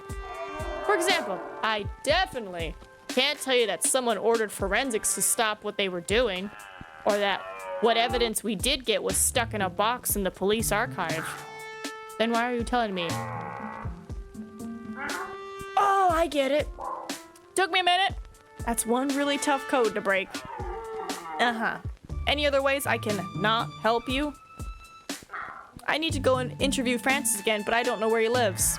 Yes, well, it's a shame that I can't tell you about how I took down his address, his details to follow up with him later. In fact, I wrote them down on a piece of paper here, but of course, I can't show you that paper because that would be discussing the case. Oh, what a shame. Someone snagged it off your desk without you noticing. Uh-huh. Any other ways I can not help you? Where can I take a look at the evidence you collected? I should probably submit this collar as part of it. You know, I can't discuss such things, so I absolutely cannot, under any circumstances, tell you that the case evidence is stored in the back rooms of the police archives. In no way, shape, or form should you go talk to them, and definitely don't tell them I told you they're a bunch of pencil-pushing hard-asses. Right. I'll make sure to not tell them that. Alright. Anything else you found out about the case that you can, or can't tell me? Anything about the body, the explosion, what Francis saw? Afraid I can't tell you anything you don't already know. Ah, so there is something. Huh? No, I mean, that was genuine, not in code. Oh, man, this whole detecting thing is hard. Uh-huh. Any other ways I can not help you? I'm good. I think you've not helped me more than enough. It's not like I've got any leads to follow. Are you still talking in code, or are you actually that dumb? I like to leave things mysterious. Whatever. Just, if you're having trouble, come back here and I'll not help as best as I can. Thanks, Betty. You're a doe. Brilliant observational skills as always. Still, good luck. Alright. So we're gonna go to police archives, because then maybe I can talk to Francis. I've never been one to play by the book. Mostly because I can barely read. Do you want to hear what he sounds like? But sometimes to solve a case, you've got to play nice with the manimal. That's why I'm headed to the police archives. Sounds like my internal monologue. Is it that deep and raspy? No. That all. Oh. I want to lay my pretty eyes on what the cops actually found at the scene and check out what they were actually able to piece together for themselves. Which probably won't be much. Alright, I'm gonna be eaten, so I'm gonna mute myself. Oh, thought I hit accidentally the wrong button. Huh. Not like the police do much to solve crime in this city.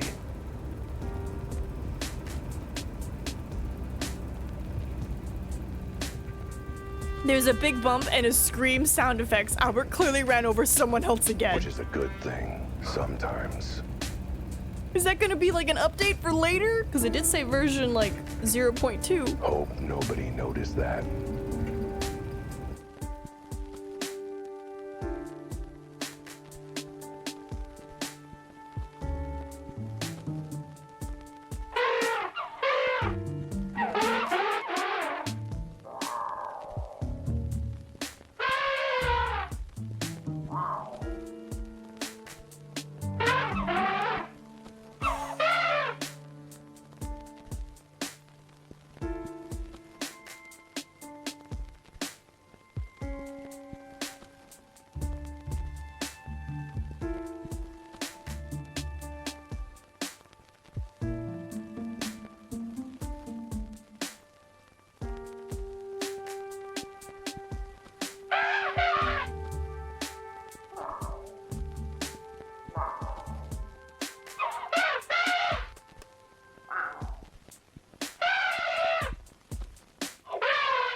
Oh my goodness.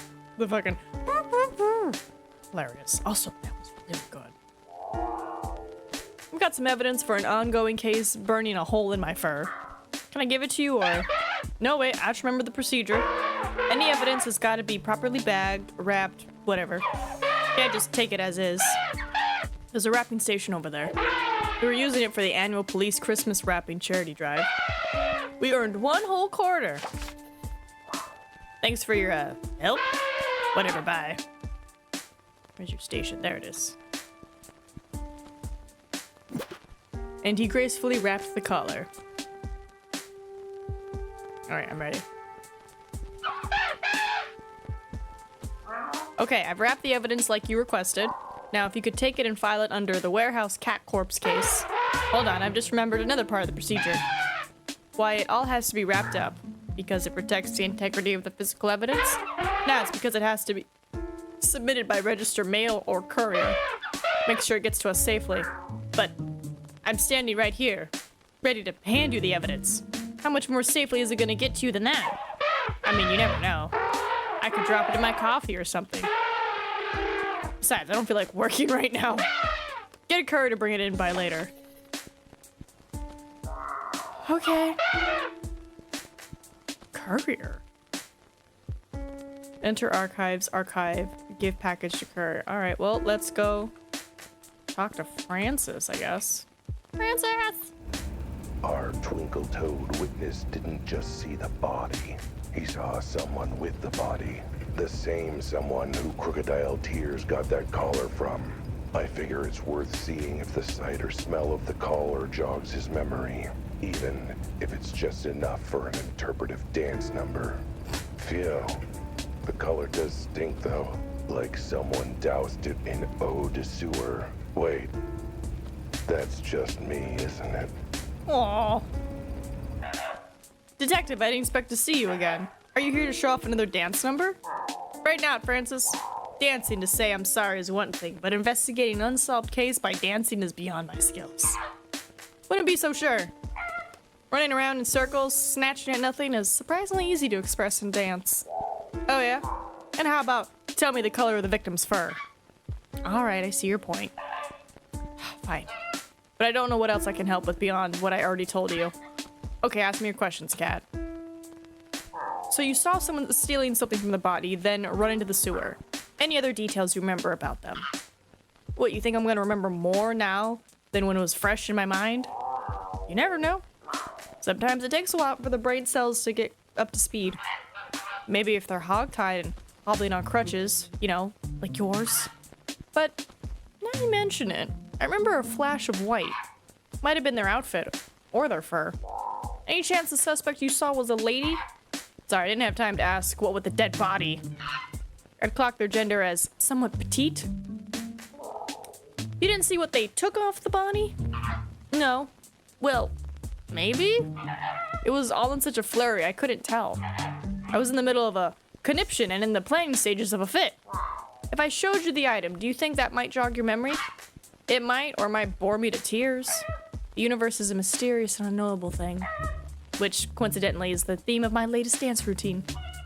Ooh, I'm feeling inspired to move. Could the moving wait until after you've looked at the thing? Alright, Francis, I want you to take a look at this thing in my pocket. Is this a come-on? Because if it is, I'm beginning to see why Officer Betty said you were single. Wait, it's not in my pocket. Where the heck is it? Oh. Let me guess. You came here in a big song and dance, taking up my precious time to show me this thing, and you forgot it somewhere else. Forgot is such a strong word. Maybe I could convey the nuance through dance steps. Maybe you could dance step out of here and leave me alone?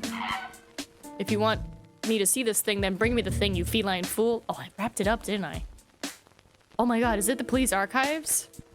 Wait. Wait, I thought I had the package with me. I'm such a fool. Hold on. Hold on. I don't have it in my inventory. No, I do have it in my inventory. Betty's office, clock shop, dance studio, market, office, crime scene. Oh, let me go to the clock shop real quick.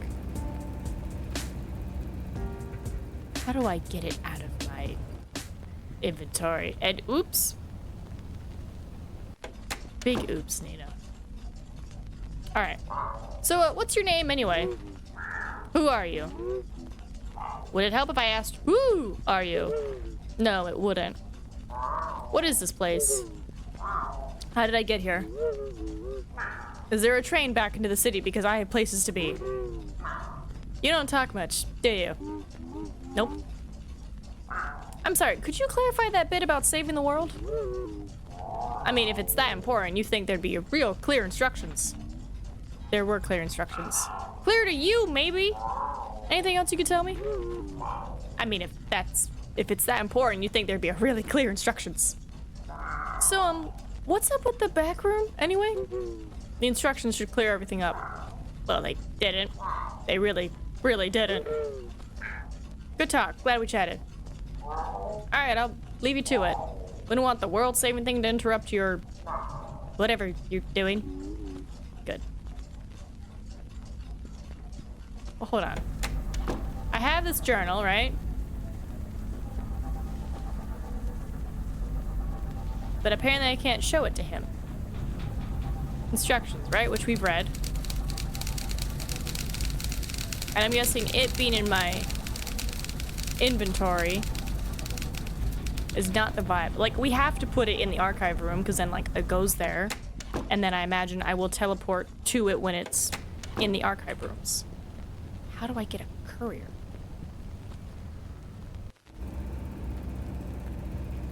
I don't know, maybe she knows. Maybe her husband's a postman. Psst. Is your husband a postman? Oh, I can't climb up there. Okay. Not that. Market. I mean, that's what? Jimmy and Rudy? Who knows? Maybe this is open now. No getting in here. Market's closed and locked off till morning. Oh, it's still nighttime. Jimmy, do you know a courier? Paying for a paper? Oh, wait, you're broke. Move it. God dang it, Jimmy. What? Oh! Where'd Rudy go? Rudy? Dang it. So this is where Rudy, you know, I'd have thought of six. Maybe I should rethink my assumption that Rudy's a successful bookie. So, looks like the police archivist is as helpful as the rest of the cops in this city. Screw him. Once I get this caller into the archive, I can look for myself. And all it will take is a quick phone call to my local courier. I sure hope I paid my phone bill. Doesn't he need to go to the bathroom? Hold on. Look, a cat has needs he can only satisfy with a box full of sand. Even a private eye's gotta take a leak, son. And the landlord complained when I used the wall.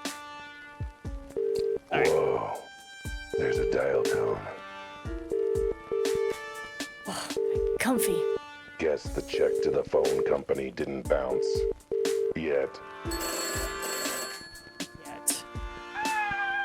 Volpine Velocity Courier. Our speed is our service. We're already there at your destination, handing over your package. Yeah, great. I've got a package to deliver? No problem, we're on our way. I haven't even told you where the package is going. It's 1460 Warthog Way? No problem, we'll be there in a jiffy. Our speed is our service. How did you do that? We pride ourselves on our speed. And part of that's knowing where your package is going before you do. Anyway, we're almost there. What? Don't you need to pick up the package first? I'm at apartment 23, 950 Lizard Lane? Got it. We'll be there shortly. Remember, our speed is our service. I'm very concerned. That was weird. I wonder if... Wow, that was fast.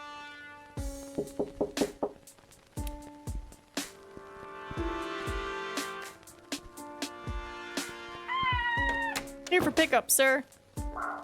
Okay, that's impressively fast. We aim to impress, sir. Like our motto says, our speed is our service. Just hand me the package and I'll be off in a jiffy. Don't I have to pay you or something? No need. For the sake of convenience and speed, we've already billed your bank account for the full amount. Well, that's... Hey, wait a minute. I didn't... You know what? Never mind.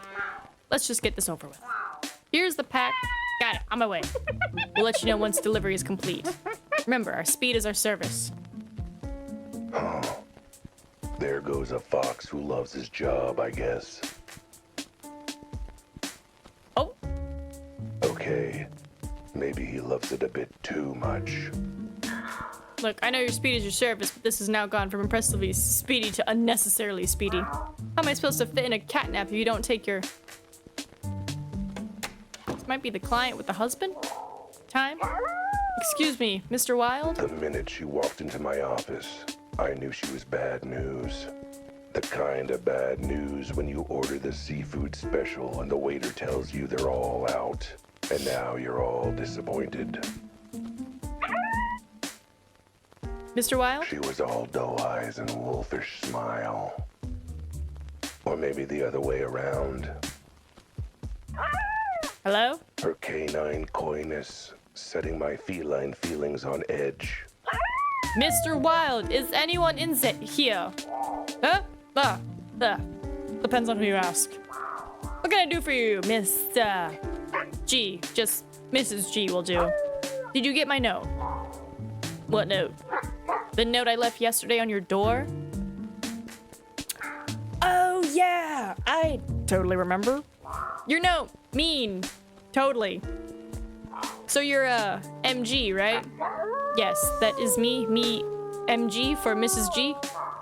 An ironclad alias. Good. Can't be too careful in this city. So what seems to be the trouble, Mrs. G? I'm having some trouble in my life right now, and I want to hire you to help me. What sort of trouble? Wait a minute. Let me guess. Stalking. The hunter has become the hunted. The predator is now the prey. Ooh, that's a prey versus a prey. And you are being stalked. Need to change that A to an E. I can tell from the tilt of your ear. Listening out for danger. Huh? Stalked. Followed. Trailed. Snuck up on. You get the idea? Mr. Wild, I thought you said you received my note. I did, yes. And I read it very carefully, including the bit about, Oh, right. You wanted to talk about your husband. Let me guess, your husband is... missing? He's missing. You came home one day and he just vanished without a trace. That's why there's tear tracks in the fur around your eyes. Wait, that was just onions. And you came to me because you knew I would stick my nose in every flea hole in the city. That I wouldn't rest until I found your husband and brought him home. Actually, I know exactly where my husband is. He's in his room. That's not much of a mystery for me to solve then, is it? Well, glad I was able to help. I'll send you my bill. You are not listening. My husband is not coming out of his room. And he's not letting me in. Well, he might be doing, you know, private things. For a month? Okay, yeah, that's a bit much. Do you know why he's refusing to leave his room? No, that is why I want to hire you, Mr. Wild. I want to know why my beloved Eddie suddenly shut me out. And you think I can figure it out? Well, I suppose you are technically a detective from what I heard. Sorry, man, but I'm a busy cat. I'm currently butt glands deep in a murder case. Well, maybe not murder. But there's a dead body and a mystery, so that's almost as good as murder. So I really don't have time to play marriage counselor. I'll pay you triple your usual rate. I will make the time to play marriage counselor. The minute she walked into my office, I knew she was good news. Nice. The kind of good news when you order the seafood special and you get an extra prawn on the side. Mr. Wild, are you monologuing? Oh, just part of my full detective service package, ma'am. As is investigating. So why not sit down and tell me all about cough while I bill by the hour cough? Actually, I cannot stay. I'm on the way to a fur app, a doctor's appointment. A fur app. So I cannot tell you anything right now. That will make the investigation harder, to be sure. But it's fine. I like a challenge. Especially if it means I get to rack up my bill. I know. Why don't you come by our place? I'll have time later to answer your questions, and maybe you can speak to Eddie. Here, I have our address written down. When you have a moment, please come. I'm out of my mind about poor Eddie, and you're the best. The only thing, you're technically a hope I have? I'll put that on my business card, man. I'll drop by later then. Well, that's a lucky gig that definitely has nothing to do with the big case. Good thing, too, seeing as the big case ain't paying. Now, crap. What was I doing before she showed up? Mail? Oh, right. The plot's calling.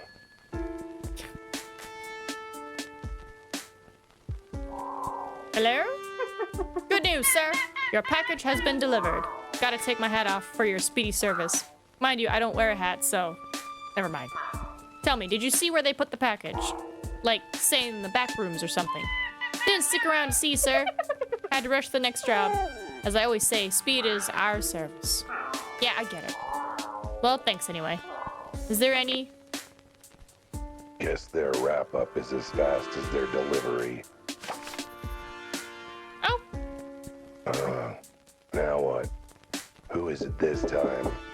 it's our neighbor, I believe, Deb. Who is it now?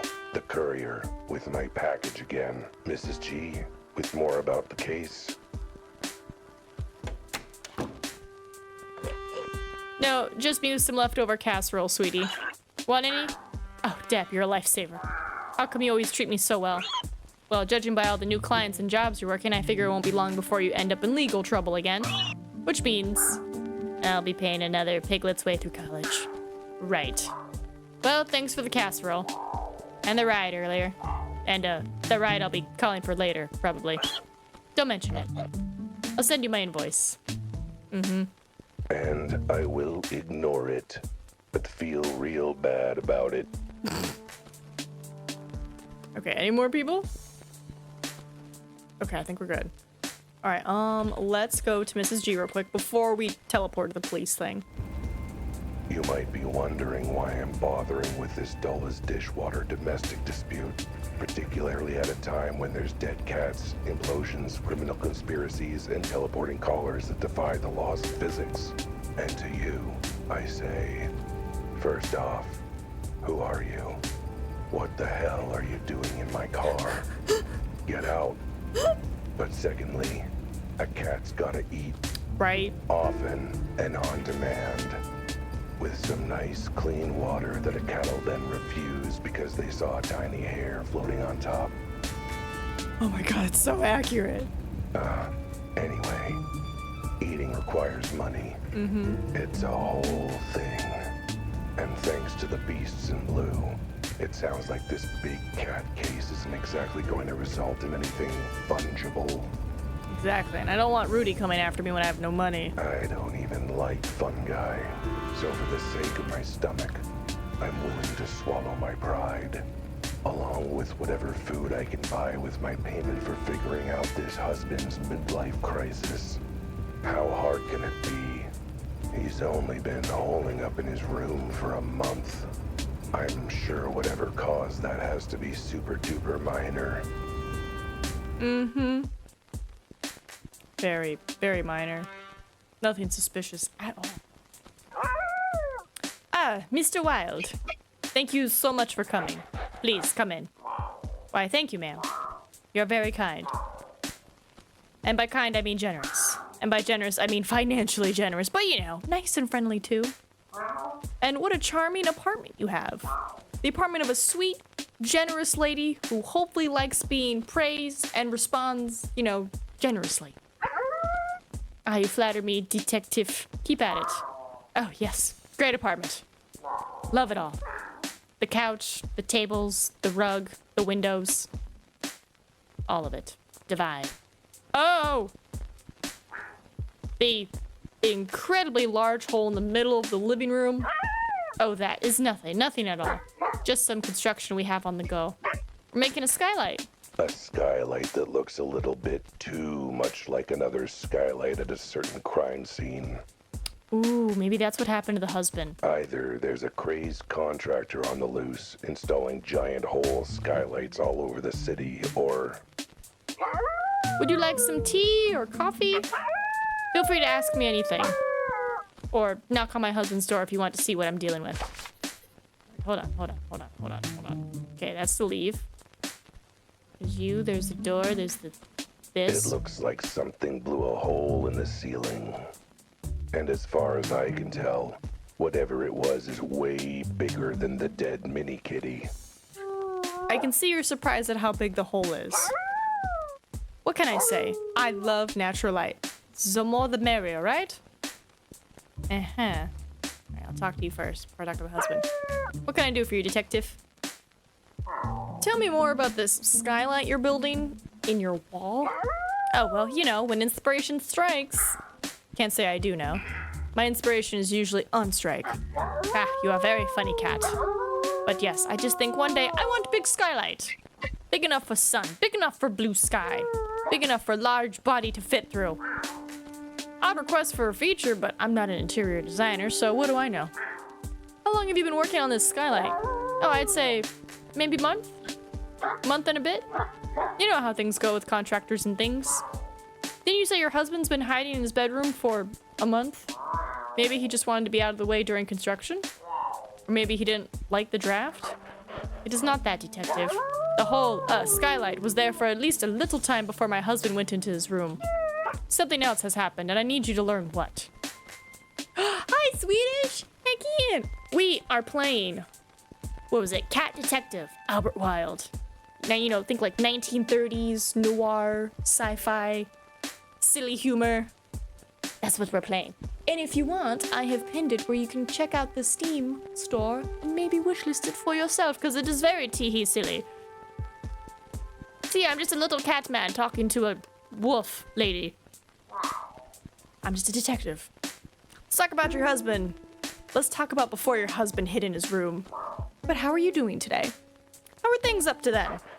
Things were going good? Not sure what things you mean. I mean, how was your husband? Before he locked himself up, was your husband having any trouble? Any, I don't know, depression? Paranoia? Money troubles? Enemies? Really good book he wanted to finish? No, not really. He's just an office worker. Cheerful guy, very carefree. Maybe a little too carefree? What do you mean by that? I mean that carefree only goes so far in terms of doing chores and housework. I'm doing well, thank you for asking. I'm in my, my moth cardigan, so I'm vibing. Apparently that counts as care? But no, none of the things you mentioned happened. He was his old happy self when I left, then when I came back, he was hermit. I'm so upset. At least the one bright side of all this. With him in his room, it's a lot easier to keep the apartment clean. But oh, the mess the bedroom must be in by now. You've got to help me bring my dear husband out, so I can give the room a proper scrub. Has he said anything? I imagine you've been able to talk with your husband through the bedroom door. Has he explained anything or said anything unusual? Besides the fact I'm apparently a demon dog and that I'm going to gobble him up? Ah, so a regular quarrel between spouses then. Are you single? Because I'm beginning to see why. Just pure bad luck and nothing else, clearly. So it's not just the hiding that's weird, but the way he suddenly churned on you. Yes, he used to think I was the bestest of girls. He even used to call me his beloved ballerina. But now he either stays quiet or he yells at me to go away, to leave him alone. That he knows I'm out to get him. Get him? How? Oh, horrible things like I will kill him or kidnap him or tie him up in the way he doesn't like. As opposed to the way he does like? My, won't you try the cake I made? It's lemon poppy seed. She's just like, oops, I revealed something about my husband. Here, have a piece of cake. So tell me what you can about the day Mr. G holed up in his room. Don't leave anything out. All right, well, first thing in the morning, I went into the bathroom and I started, you know, pooping. Okay, maybe leave some things out. Skip to when you last saw him out of the room. What happened? Well, I was getting ready to go out. I had season tickets to the local ballet. I never miss a single performance, not unless I'm on fire and being flayed by knives. Mr. G, though, he wouldn't attend a single performance unless he was on fire and being flayed by knives, so he decided to go out with his friends. Truly a healthy modern marriage in action. Did he seem at all odd, or... No, was his usual sweet self. Gave me a kiss on the cheek, told me to have a good time at the ballet. And mein Gott, did I. It was absolutely amazing.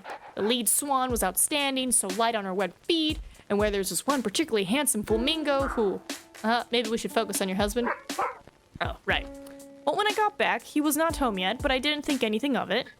I went out for a walk, and by the time I got back, he was in our room. But when I went to go to sleep myself, the door was locked, and he held it shut and screamed at me to go away, and that he didn't trust me. At first, I thought he was joking. Then I thought he just had bad headache. But by the next day, I realized he wasn't coming out or letting me in. And it's been like that since, huh? You've got no idea what triggered this sudden behavior in him. Do you think I'd be so desperate as to hire you if I knew anything? Tell me about you. I'd like to know more about the interesting lady behind the wallet.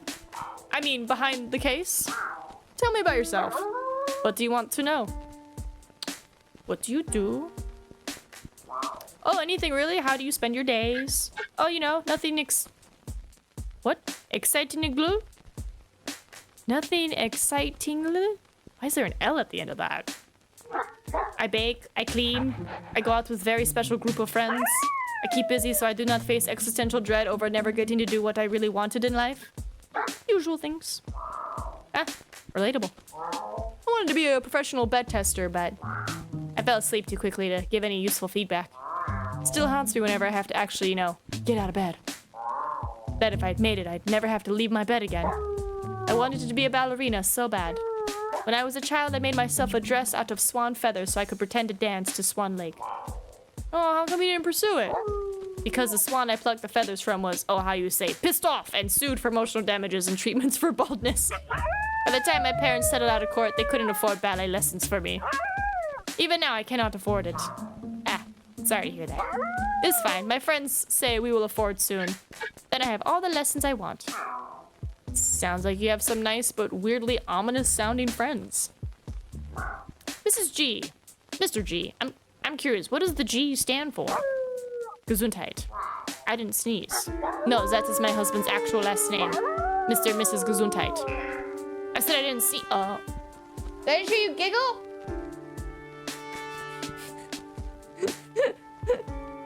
Oh, hello. Why, there's so many emotes happening. I don't know what that was, but interesting. Your last name is Gesundheit. I didn't sneeze. Actually, Gesundheit is short for the full name, which is... Ein Moment. Gesund, Herr, Lamen, Beheifenholdheit. Bless you. Yeah, you see, that is much better for us to shorten it and use Gesundheit. I didn't sneeze. And now you see why we just go by Mr. and Mrs. G. Alright, never mind. Never mind your life story right now. Let's go back to your husband.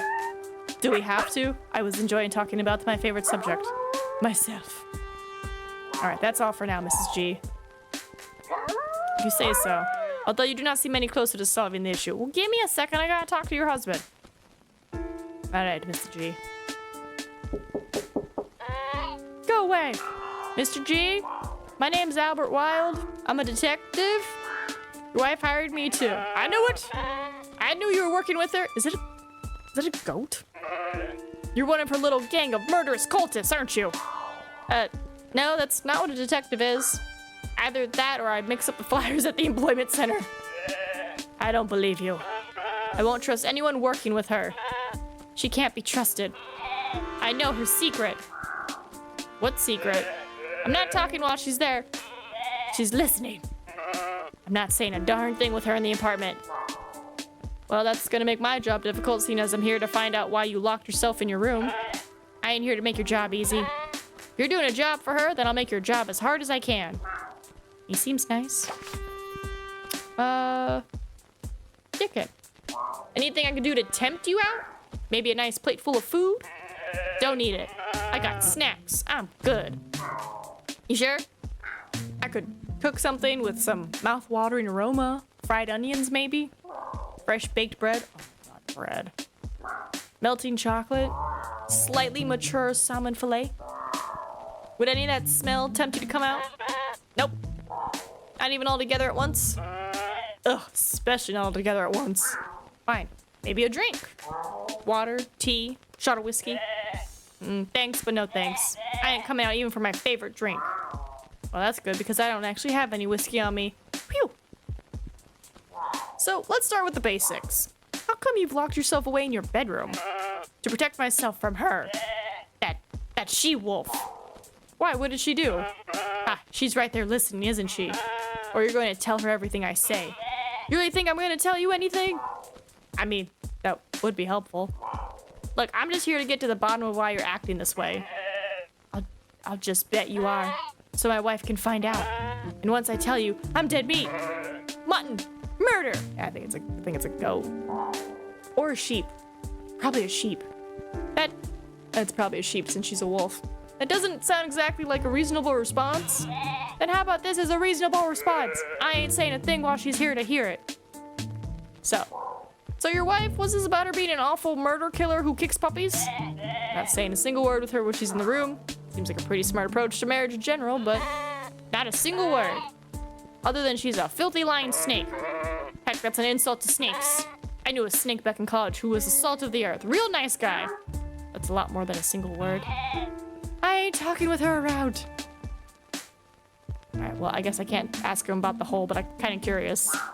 I couldn't help but notice you had an interesting hole in the living room. Care to comment about that? It's her thing anyway. Ask her. Alright, well, I'll leave you in peace. Alright, let's see if I can get her to leave. I need you to leave real quick. What can I do for you, detective? He asked you to leave. So I had a chat with your husband and he made it clear he's not talking while you're around. Ah, dear, my poor Mr. G. I guess he's not going to talk about what's bothering him. So, maybe it might be an idea for you to just step outside for a bit while I try and talk him around, get to the bottom of what's up. Oh, I can't do that. What kind of wife would I be if I wasn't there the moment my dear wayward hubby comes out of the hiding? The kind of wife who didn't make that sound vaguely ominous, maybe? 9. I do not leave this apartment unless it's absolutely vitally important. Like going to the ballet, for example. You left the apartment to come see me. Am I vitally important then? Ah, no, I had 2 other vitally important things to do and I fit you in between them. Groceries and the fur salon, you see. I have to do those. But now I've got food in the house, my fur is all done nice. And I'm not leaving for anything short of the best ballet outing I've ever had. Oh man, you really love ballet, huh? You mentioned ballet a few times. Are you a fan? Mein Gott, yes, I love ballet so much. I've watched Swan Lake 900 times. I want to spend every minute watching and doing ballet. If ballet was an animal, I'd marry them. Ah. Yes, I'm a bit of a fan, I suppose. I love going to see the local ballet company every week. Watching the graceful dancers makes me feel graceful too, yeah? But what I would really love is to be that graceful, you know? I want to dance like that. Why don't you learn now? Take some lessons. Have you seen the price of ballet lessons? I can't afford that. You might be able to if you didn't spend your money on going to see the ballet every week. Never. I would never give up seeing my ballet. But oh, I would love the chance to take ballet lessons. If only I knew a dance instructor who could cut me a deal. Dance instructor, huh? Yeah, if only if only you knew one. Alright, thanks, Mrs. G. That should be enough for my investigation. See many closer. I got them. Madam. Take that. Oh my god. Don't worry. We're just clipping through the model. Alright, hold on. I'm gonna go talk. If I had a nickel for every time knowing Lily saved my furry behind on this case, It would be 2. I'd have 2 nickels, which is frankly more money than I've had in years. I'm fairly certain that Joe will have my fur if he catches me skulking around his wife's window. But what other choice do I have? Ask Mrs. G politely to step out of the apartment? Wait until she has another appointment? Come up with some other excuse? You know, now that I say them aloud, those all sound like they'd have been good ideas. Oh well, Lily's lessons it is. We've already committed. Well, she mentioned the flamingo. I'm surprised I'm not just like gonna be like, hey, I actually know the guy who's in it. You want to meet him kind of vibe, you know? Let's get up here. Lily, my love, my bovine. Lily, it's me. Open up and let me in. So, you frustrating feline, what brings you to my window again? Just seeing your beautiful face, I've got a new client for you. So, I have a friend, let's say, who's really interested in learning ballet. Oh, a friend. Who might this friend be? Someone who really likes ballet? Does this friend even exist? Or is this like that time you were trying to claim you had a girlfriend in Canada? Canada. No, she exists. She's just, friend is pushing it a little, I guess. More like acquaintances, I suppose. Non-hostile strangers. And you think getting her ballet lessons will make her more of a friend? Sure, yeah, let's go with that.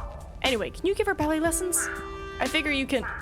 it's not like ballet is any different from any other kind of bit dancing, right? It is, in fact, very different. But you're in luck because I do teach ballet lessons. As you would know if you remembered what I said about my lessons earlier. Oh, that was like at least 10 scenes ago, wasn't it? I can't remember what happened 10 seconds ago. Anyways, yes, I can give this friend of yours lessons. I've even got a professional ballerina in 3 lessons package if they're interested. Great. Do you have a coupon? Yes, why do you ask? Could I get the coupon?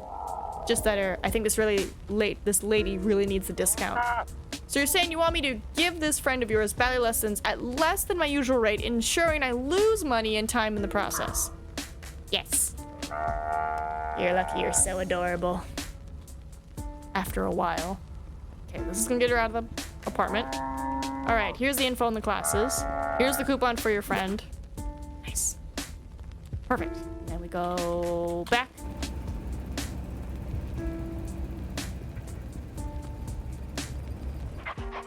Ah, detective, have you found any leads on what is troubling my dear husband? Let me know if I can help. Well, I have a coupon for you. Want a ballet lesson coupon?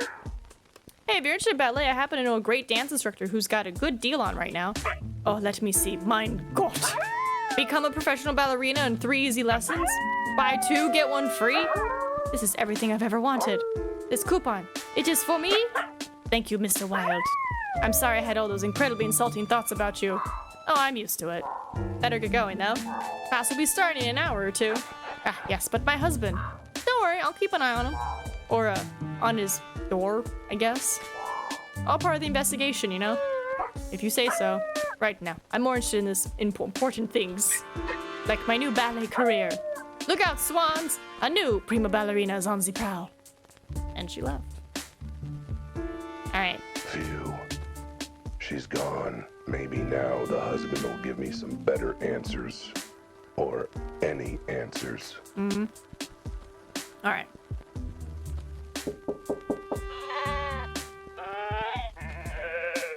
Alright, your wife's gone. Good news, your wife mysteriously received some discounted ballet lessons. She's left for class. It's just you and me. Pfft, yeah, right. Why should I trust that? Look out your window if you don't believe me. She should be getting into her car right now. Huh. So she is. Well, that's good. I was scared having her around still. Scared? Why? What did she do? Hang on, just because she's out of the house doesn't mean you're not also out to get me. Give me one good reason to trust you. I am. Come on, how can you resist? You see these adorable furry cheeks? Those big adorable eyes? No, I don't. There's a door in the way. Ah, yeah, that'll explain why my charms aren't working. I don't think that's a door thing. Besides, not just my wife. She's just part of something bigger, I tell you. It's a conspiracy. Conspiracy. Ah, but why am I bothering? You're not gonna believe me. No one's gonna believe me. Nothing about the situation would happen to anyone else. You'd be surprised. There's been a hole like this. This is gonna sound wild, but this hole in your living room? I've seen one like it before, at a crime scene. You have? Well, you could just be making it up. It'd be just your word, right? Sure, just my word. I can't get comfy in this chair. And the eyewitnesses, and the cop on the scene, and the other cop on the scene, and the one that actually tried to do her job. I don't believe you. Besides, even if you're telling the truth, you don't get it. This isn't just 1 or 2 or even 3 weird things happening. You'll just think that's a weird coincidence. Actually, I'm kind of thinking the opposite. It's a conspiracy, man. A capital C conspiracy. Is that how you spell conspiracy? I'm actually kind of bad at spelling. What? It is funny. He's talking to the husband right now. I'm pretty sure the husband's a sheep. Because his wife's a wolf. And he was like, she's gonna turn me into mutton. And I keep hearing a bear. So I'm waiting for the reveal to see if it's like a sheep or a goat. Either you're one of those lemmings who doesn't see a conspiracy right in front of their eyes, or you're a part of it, man. That's an interesting leap of logic. Whatever. Try talking to me when your eyes are open. Did you realize something bigger than all of us is going on? All right. Talk to him later, I guess. Which means it's time. Ooh, should I talk to Francis? No, I don't have the collar. So let me go to clock shop. And we're gonna teleport in.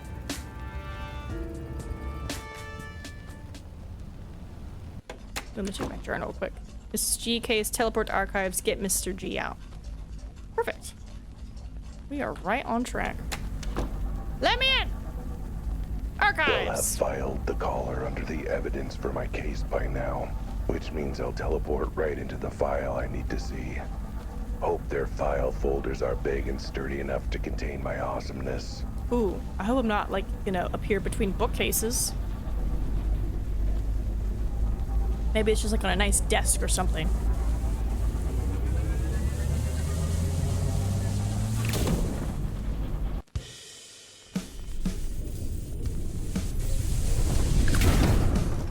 What the?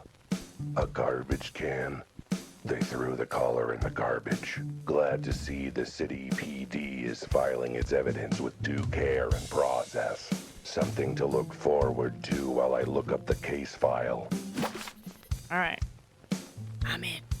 And I have the collar, which means I can talk to Francis. But first, Let's see. Case 263. Received noise complaint in regards to a Husky convention. Interviewed the organizer for official statement. Awoo. shout out to the voice actor for this guy. I'd say our tax dollars at work, but not like I pay my taxes anyway. Anyway, that's not it. Husky convention. That's Case 111. Traffic accident on East 3rd. Suspects, an illegal ring of Armadillo street racers. Based off scale impressions taken from victim's face. oh. No, this isn't it. You'd think weird cat corpse case files would be easy to find. Mind you, maybe it would be if I knew the first thing about filing systems.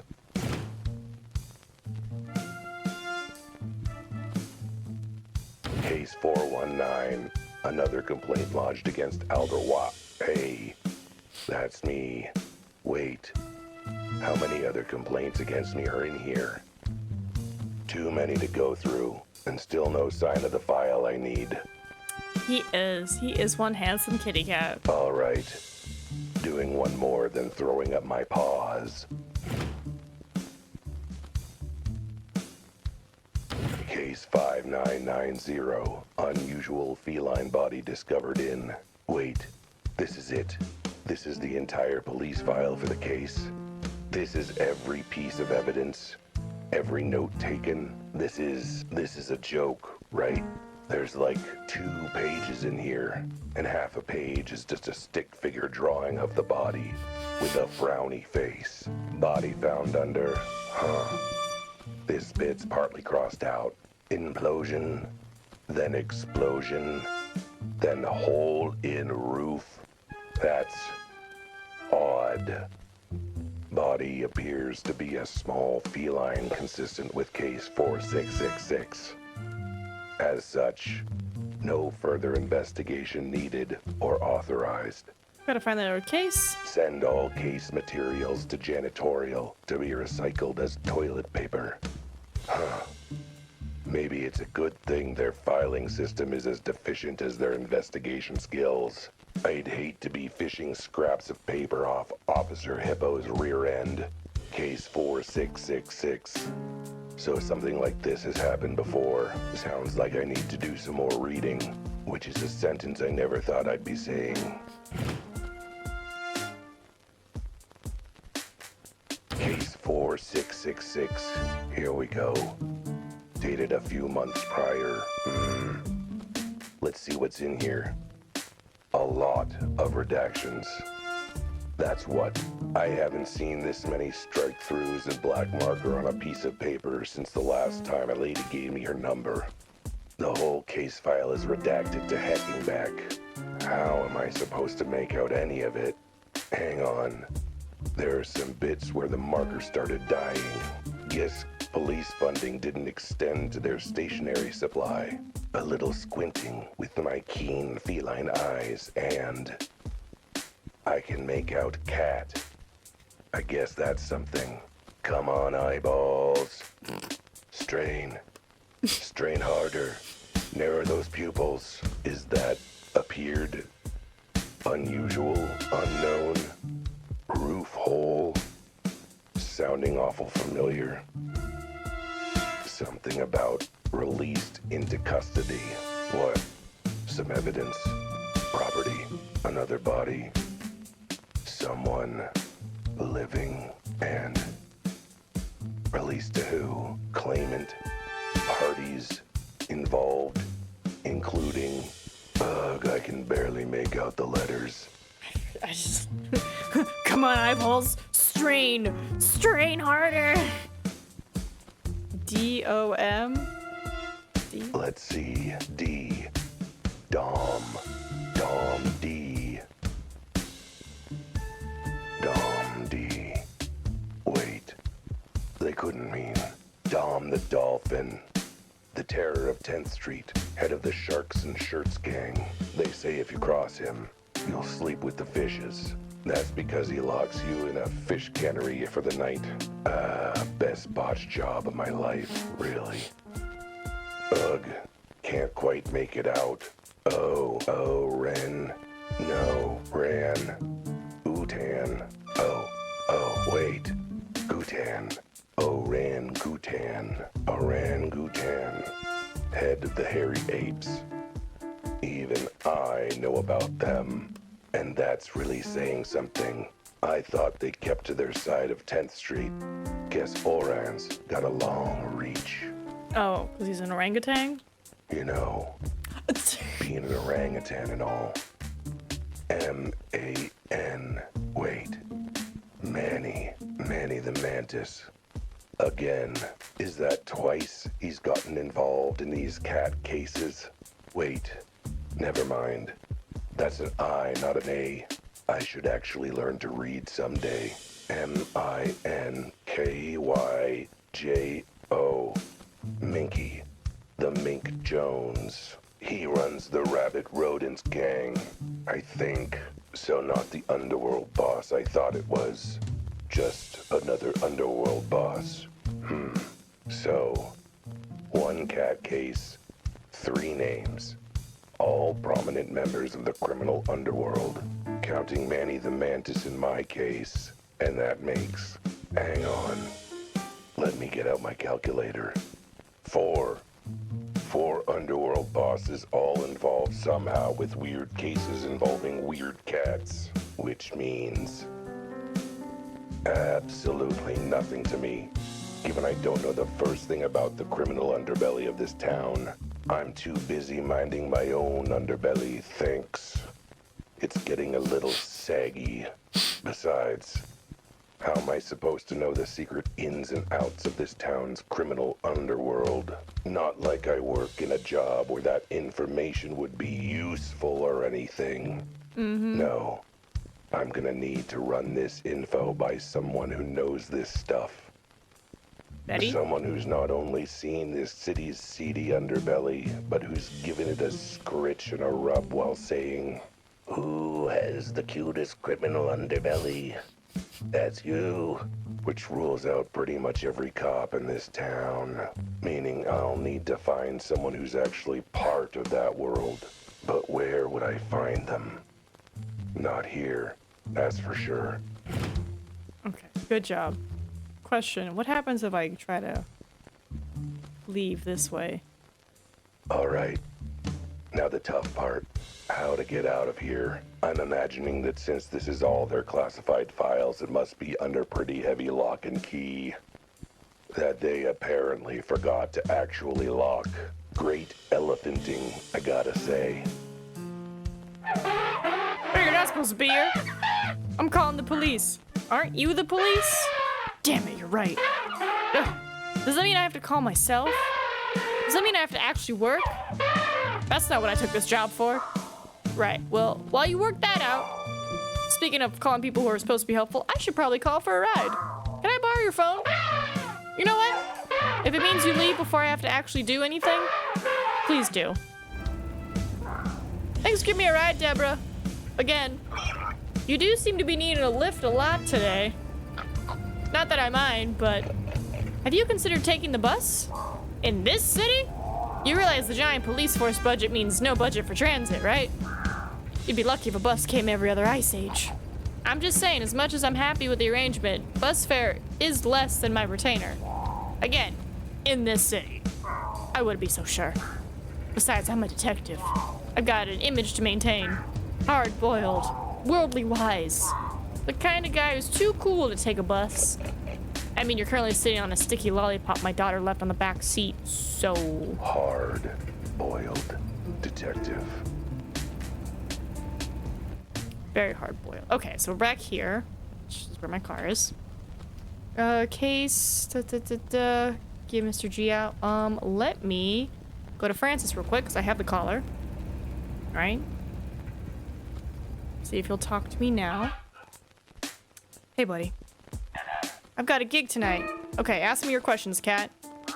All right, Francis. I want you to take a look at this thing in my pocket. And then he's like, "Is this a come up?" And yeah. No, here it is. Don't mind the lint. I'm sure that won't compromise the vital piece of evidence. Yeah, actually, now I take a look at it, I think this is what the animal I saw took from the body. They were peeling it off its neck, I think. Excellent. Does it bring it all flooding back? Do you remember anything about the thief? How they got this off the body? What they did immediately after? Did they give a full confession? Tell me every detail you remember from this. I just did. I saw them picking it up from the body, then they booked it. That's it? Fiddlesticks! I thought we would trigger a fully realized flashback with cinematic camera angles and everything. Well, okay, two things I remember. I remember the smell. Yeah, sewers aren't exactly the most fragrant of places, you know? Not that, well, yes, that too. But I remember a strong smell before the thief ran into the sewers. Just got a whiff of it through the smell of concentrated poo. And this is gonna sound weird, but the smell was familiar. Collar smell. Tell me more about this smell. Can you smell it on this collar? Under the seeped-in miasma of sewage? Sure. Can't you smell it? Let me sniff. Ugh. Wait, I see what you mean. There's definitely something else there. And yeah, it's very familiar. I've smelled this before somewhere. You have? Huh, what does it smell like to you? Difficult to pick out the nuances through the layers of literal crap. But if I had to describe the scent, I'd probably describe it as a pineapple after 5 sweaty rhinos sat on it. An orange stuck up on the rear end of an elderly turtle. 2 warthogs playing tennis with an overly ripe blueberry. 2 warthogs playing tennis with an overly ripe blueberry. A really long, really violent, really sweaty game. Now, you're missing out on the ashy undertones. They clearly had a cigarette afterwards. Nah, that's not quite right either. Maybe more like an orange stuck up the rear end of an elderly turtle for 48 hours. Excuse me? You couldn't be more wrong. It's a tortoise, not a turtle. Wait, I got it. It's the ashtray of an elderly chain-smoking rhino. If you then fill that ashtray with whiskey and orange juice. Close. I was thinking more like apple juice. No, pineapple juice. Yes, that's it exactly. Wow, how did you know? Because I know exactly which drink smells like this. The drink. You said you recognize the smell. So you're familiar with the drink it comes from. Is that what it is? I was straining my brain to think where I'd smelled it before. So it's what, a cocktail? Yes, and only one speakeasy in town serves a drink that smells and tastes like pineapple juice served in an elderly chain-smoking rhino's ashtray. Wait, you don't mean the back cover? The super secret speakeasy that nobody's supposed to know about? So you know about it. Pff, of course, I go every week. Everybody who's anybody knows about it. It's just that everybody who's nobody isn't supposed to know. Wait, then how do you know about it? Never mind that now. The point being, that smell proves the connection to the back cover and their house special. And it seems a tragic lack of taste. Couldn't it be something classy like an old-fashioned? Or at least make it the ashtray of an elderly chain-smoking yak? When the thief took this collar, did you smell this? Sure did. Guess I've forgotten the subsequent blast of sewer smell that came when they opened the lid. Try to remember, did the smell come from the collar or from the thief? What, you think I went up to them, shoved my beak in close, and inhaled? Though I did get a pretty strong whiff as the thief passed me by. So chances are this smell on the collar came from the thief. Meaning either they spilled that drink on themselves or they have that drink a lot. I suppose they must have reeked if it transferred to the collar. What, did they spill the drink on themselves? Either that or it happens to be their favorite drink. I have to go. Huh? Where are you off to in such a hurry? I need to visit a certain bookstore downtown. Or rather, the super secret speakeasy in the back that no one's supposed to know about. I still can't believe you actually know about that place. Would they even let you in? Oh, I'm sure they will. It's already been a week since the incident, after all. They're probably over it by now. I hope. Whatever, I've got somewhere important to be, so if we're done with questions... Thanks, Francis. Dance on, you crazy diamond. yeah, that's kind of why I need to get going. So if you could get a move on. Bye. Alright. Bookstore, you say? I'm headed to the front cover. A little independent bookstore with one heck of a secret in the back. See, it's a joke. The super secret speakeasy is called the back cover. It's hidden in the back of the store. And look, it was funnier in my head, all right? Wait. This is my head. I love the... Anyway, there's only one drink in this town that smells like the ashtray of an elderly, chain-smoking rhino filled with whiskey and orange juice. Well, then it looks like he's not even looking at the road. He's just... Only one drink, served by only this one speakeasy. And as far as I know, only ordered by one particular regular. Ooh. I always liked this bookstore. Is that a duck? Warthog? It's cozy, welcoming. I say, old chap. What are you doing here? Weren't you kicked out of the back room? Not for long, just a shop. Hey, can a cat look for some reading material? Of course, old chap. He looks great. Given your track record, might I recommend some of our guides on do-it-yourself repair and legal defense? Either way, suit yourself. What happens in the back room doesn't concern me. Well, unless it has to do with how many copies of the invisible monkey we have back there. If you want to get in, talk to Sergey. But I'm afraid you may not get far with him without the new password. Or an abject apology. Thank you, pig. Warthog. Patron. Ugh, Animal Farm was so disappointing. Who wants to read a treatise on proper techniques for running a farm? Oh, yeah, I guess that's what it would be for them, considering... Can I help you, old chap? About the bookstore. So how's business? The business of selling books, I mean? Not the other business. Oh, about as well as little independent bookstores can be doing in this economy. Which is to say, terribly. Luckily, the other business is doing quite well, thanks very much.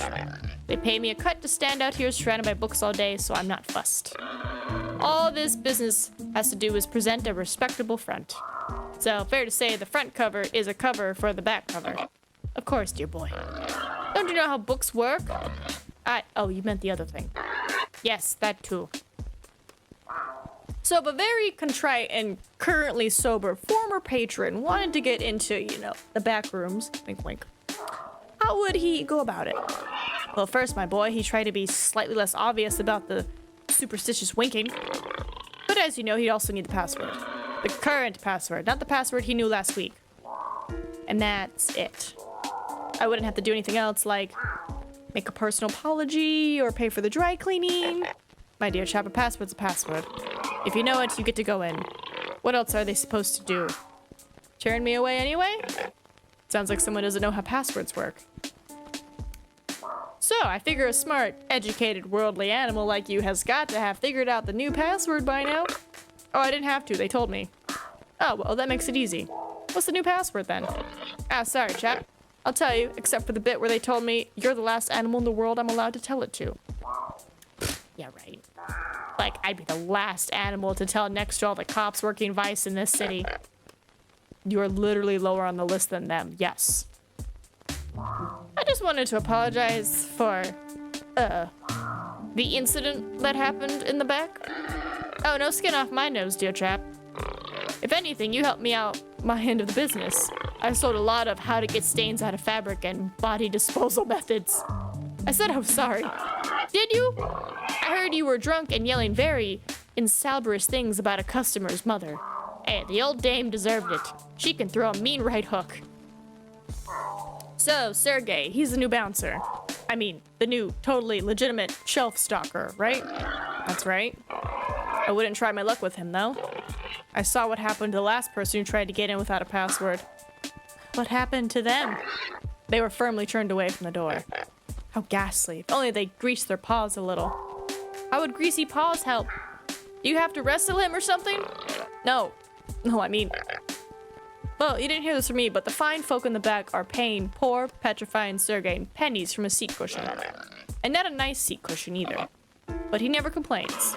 He just has been known to get conveniently distracted when someone gives him money, food, clothing, pretty much anything, really. What the heck? Might as well do some shopping while I'm here. Any good books you think I'd like? You can read? Hey, I read a lot. Reading parking tickets counts, right? Well, old chap, given your limited tastes, perhaps something classic will expand your palate. Mayhaps of Mice and More Mice? Ooh, is that a cookbook? My dear chap. It's a tragic tale of the animal condition, how society crushes the dreams of the lower classes. Okay, but do they eat at the end? Just saying that the title alone is making my mouth water. I'm not good. I think I could find my way around, thank you. Cough, cough, don't have... What? Doubt that very much, cough. Oh, rightio, chap. Ask me if you need anything. Alright, good day, sir. Go talk to Sergey, then. Thinking Sergey is a bear? Yeah! What's up, Sergey? Cat? I wish I had the option for bear. Try some small talk. Bear? So, been working here long? Such a cool bookstore. I've known the owner a while. My name is I Know Who You Are, Cat. You are not getting in while Sergey stand watch. Not without password. What about with password? Then you are getting in with Sergey stand watch. But Sergey give you very intimidating judgmental glare as you pass. Apologize for the incident. Look, I just wanted to say I'm sorry for what happened. That time. And that I've learned my lesson. No more licking spilled bourbon from the floor. So are we good? Yet. Okay. Can I at least go in and express my apologies directly to the bartender? Yet. Then how am I supposed to say sorry and have everything forgiven? You don't. So I'm looking for a book. Do you have Tequila Mockingbird in the back? Nice try, Cap. A password has changed. Your password no good anymore. Wait, they changed it already? This password should be good for at least another 2 weeks. They only cycle it once a month. That was before Silly Cat make mess of bar. And stage. And ceiling. The ceiling? I don't remember that. And that is why you never got new password. And you never go to back room again. Now run along, Silly Cat. Look, let's forget all the password nonsense. Any chance I could, give you something as thanks? Nudge, nudge, wink, wink. Sergey will accept money. Oh, you and me both, buddy. But, I'm afraid I've got a temporary case of brokenness. Then Sergey will accept item and trade that can be sold for money. Like what? A kidney would be acceptable. Whoa, let's not get too hasty. Let's see what I have to trade.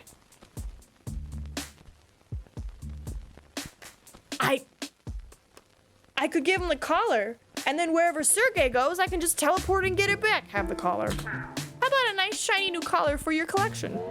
A collar. Not just any collar. A stylish designer collar made from authentic, material. And as you can probably smell, it carries its own, unique fragrance. Truly a singular collector's item. Okay, I'll assume the fact that you're shoving it in your pocket like it's a discarded candy wrapper means that you accept my gift? So I could just go in now? Yet. What? But I bribed you. I mean, I gave you a gift and everything. You gave Sergey a gift that Sergey would need to pay sucker to take off paws. Sergey not owe you anything, Cat. Well, fine, keep it then. Not like I want it for some incredibly genius plan involving teleportation or anything. Not like I want it for anything. I've gotta go. You, keep guard that storeroom back there, Sergey.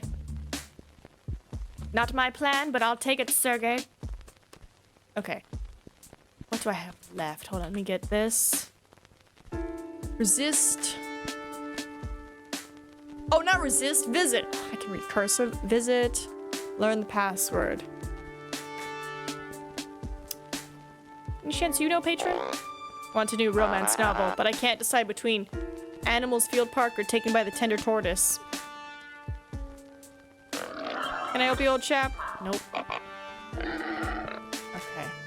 Okay.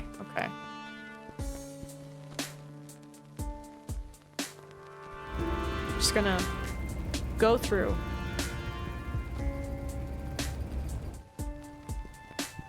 Right, that's sealed. See if you got any info. What do you want? Nothing. Just seeing if there's anything new. There isn't.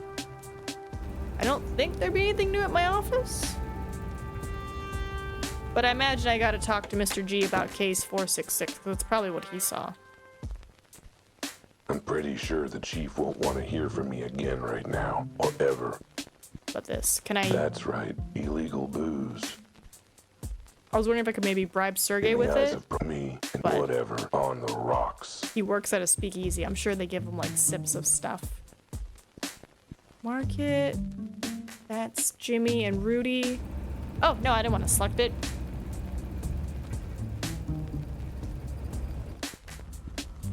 Yeah, still technically nighttime. It's bovine. That's the owl. Let's go see if we can talk to him. If not, we'll try teleporting.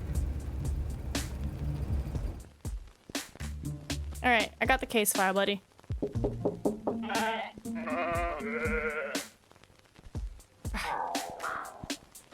says I haven't seen it yet, so hold on. Let me go to Betty real quick. Maybe she can tell me about the case. Be like, yo, what was case 4666? Supposed to be helping you? Or not supposed to? Oh, just straight kick out? Okay, well then I guess we're gonna go teleport? Right? What's like the other option? It's not gonna kill Sergey, is it? Time to see where the bouncer put my collar. Right? To the bar! Surely somewhere safe as befits a valuable bribe. I mean, gift. Either I end up in the bar itself, or somewhere where I can listen for the passwords. Either way, I'm gonna be sitting pretty. It's gonna be okay.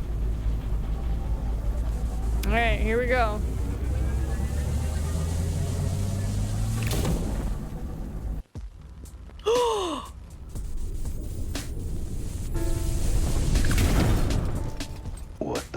What am I doing out here in the garbage? I was supposed to teleport to where the collar was. So surely I should be in the back of the bar, or the bouncer's wallet. A safe vault, heck.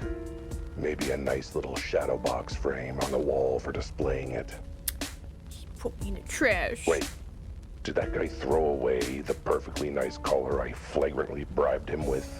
Just another sign of how rotten this city is. A place where flagrant bribes aren't treated with the respect they deserve.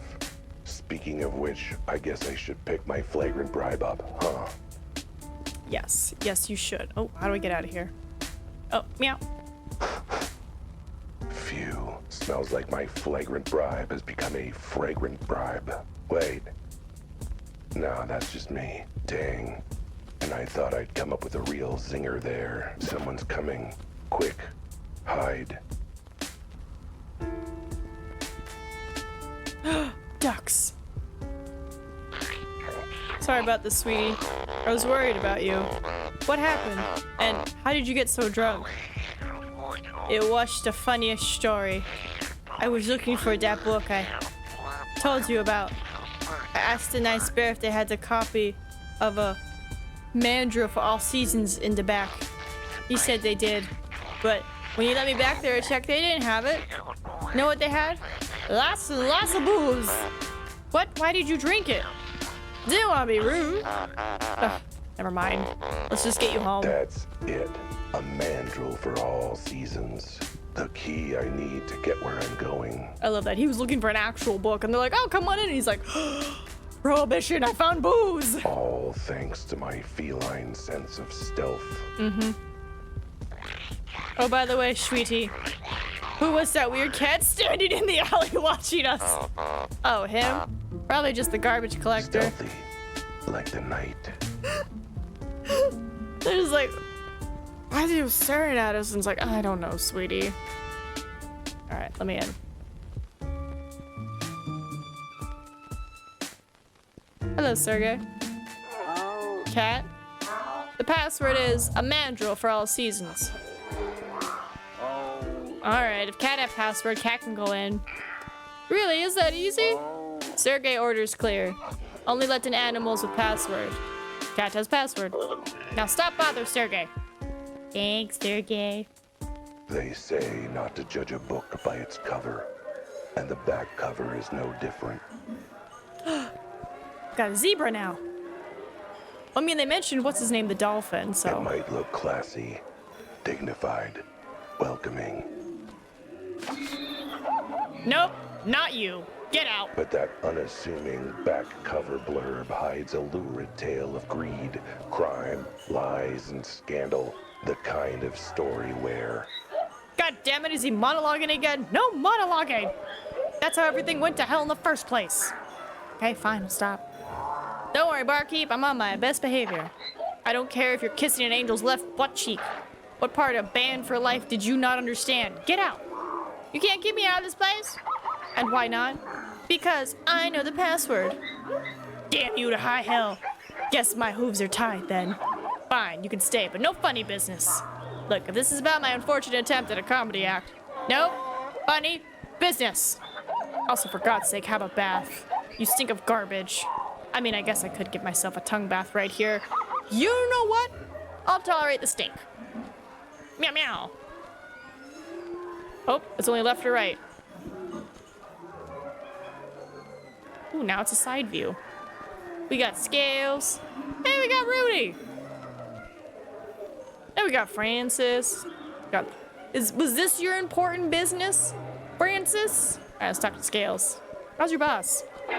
Well, hey, if it ain't the cat who came sniffing around our base. Gave me one heck of a shiner, you know. Oh dear, you look good? I can't even see the black eye. That's because of my scaly complexion. Anyway, you're either real brave or real stupid. I'd say brave, but apparently I'm outvoted unanimously by everyone else. Well, either way, you got some guts. No hard feelings, yeah? I don't know, the bump in my head you gave me was pretty hard. Hey, that was business. I'm here on pleasure. So I got no beef with you. Mostly because neither of us are cows. You let me drink till I get a headache of my own, and we got no problems. Dig? Yeah, where's your boss?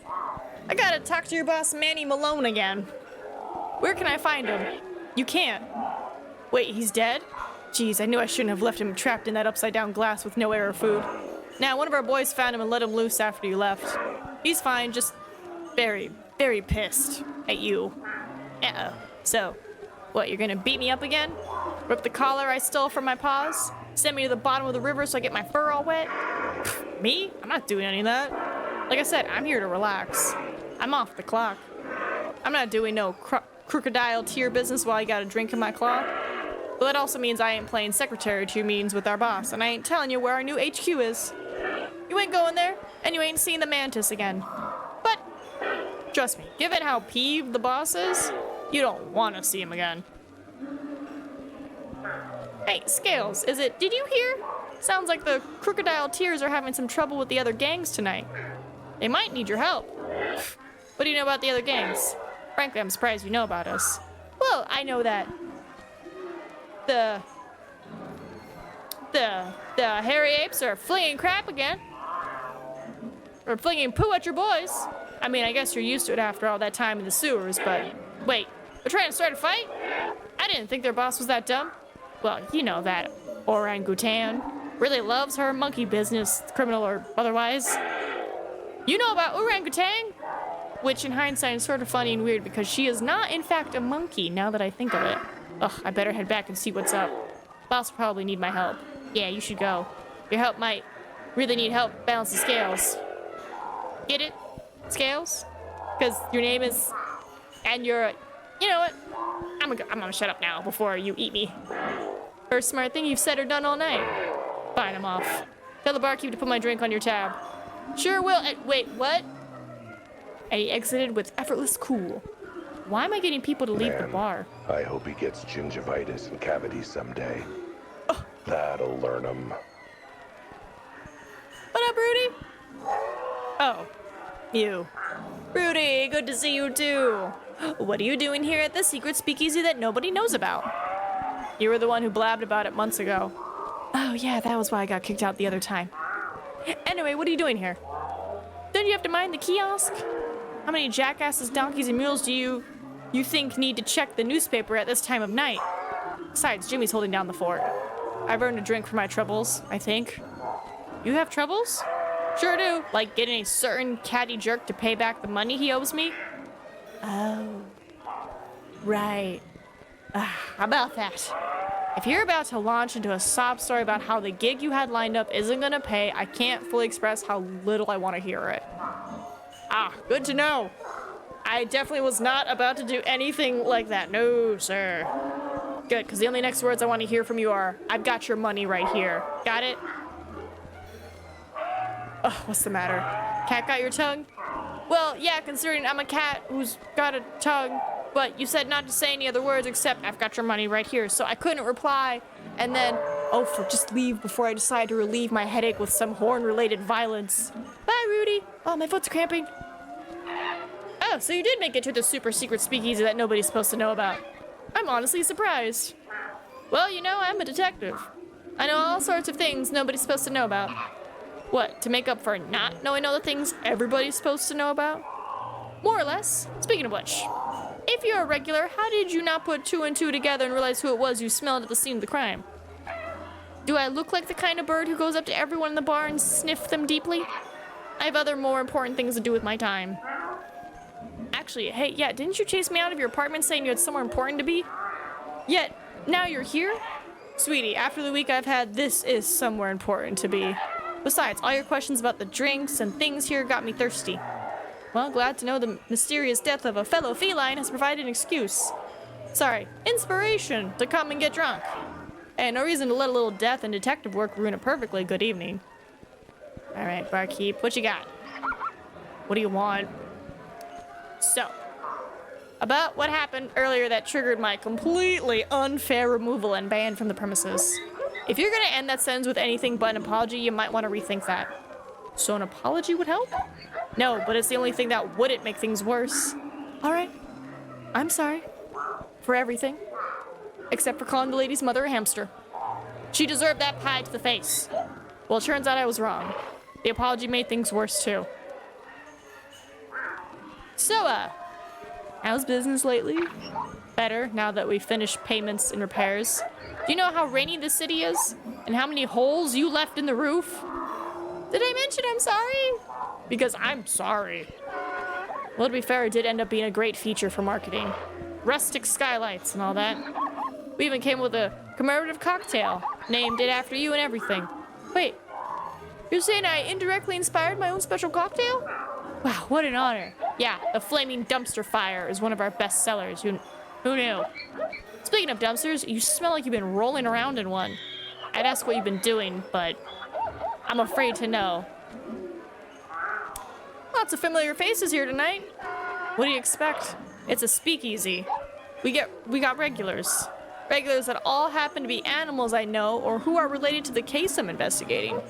Yeah, I pride myself on running a convenient watering hole. So this is where, when I ask you questions about each of them, get all the gossip straight from the stripy horse's mouth. Firstly, zebras are not stripy horses, and that stereotype has held us back for far too long. And secondly, you've got some very weird ideas about how bartenders work, Kat. Since when are we supposed to know everything about everyone? Since always? Like I said, weird ideas. Fine, but there's one familiar face I don't see here tonight. Ask about her. Is she here? Could you be a bit more specific, Kat? I run a gender-diverse establishment here. Oh, for who else would I be asking about? I mean, you're sort of trying to be deliberately mysterious, so... Elma, I'm asking about Elma. Is she here tonight? Oh, I mean, I would hope so, considering she works here? Matter of fact, she's due to go on stage any minute. And there she is. Elma. Miss Elma Gautier. Trouble. The kind of trouble that wears a colorful dress. Though, you'll have to take my word on it. What with that black and white filter. She's a sheep. A seducer. A siren. I like her earrings. Oh.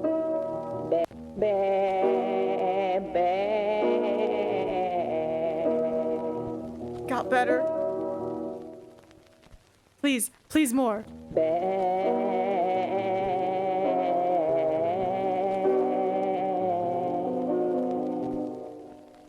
I feel so bad skipping the first one, but it was silent for so long. I was like, oh, maybe she doesn't say anything.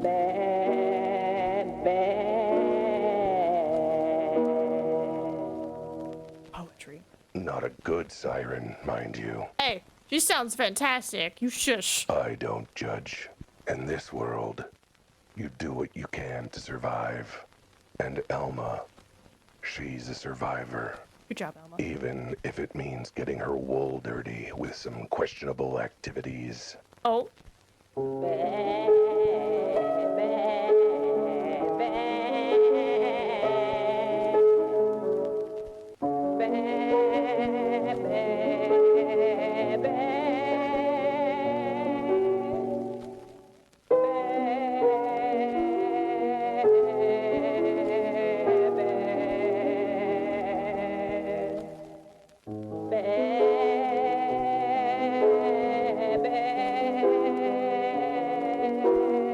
It's not me, is it, right? She's not singing about me, right? Speaking of questionable activities, I hope this song finishes soon.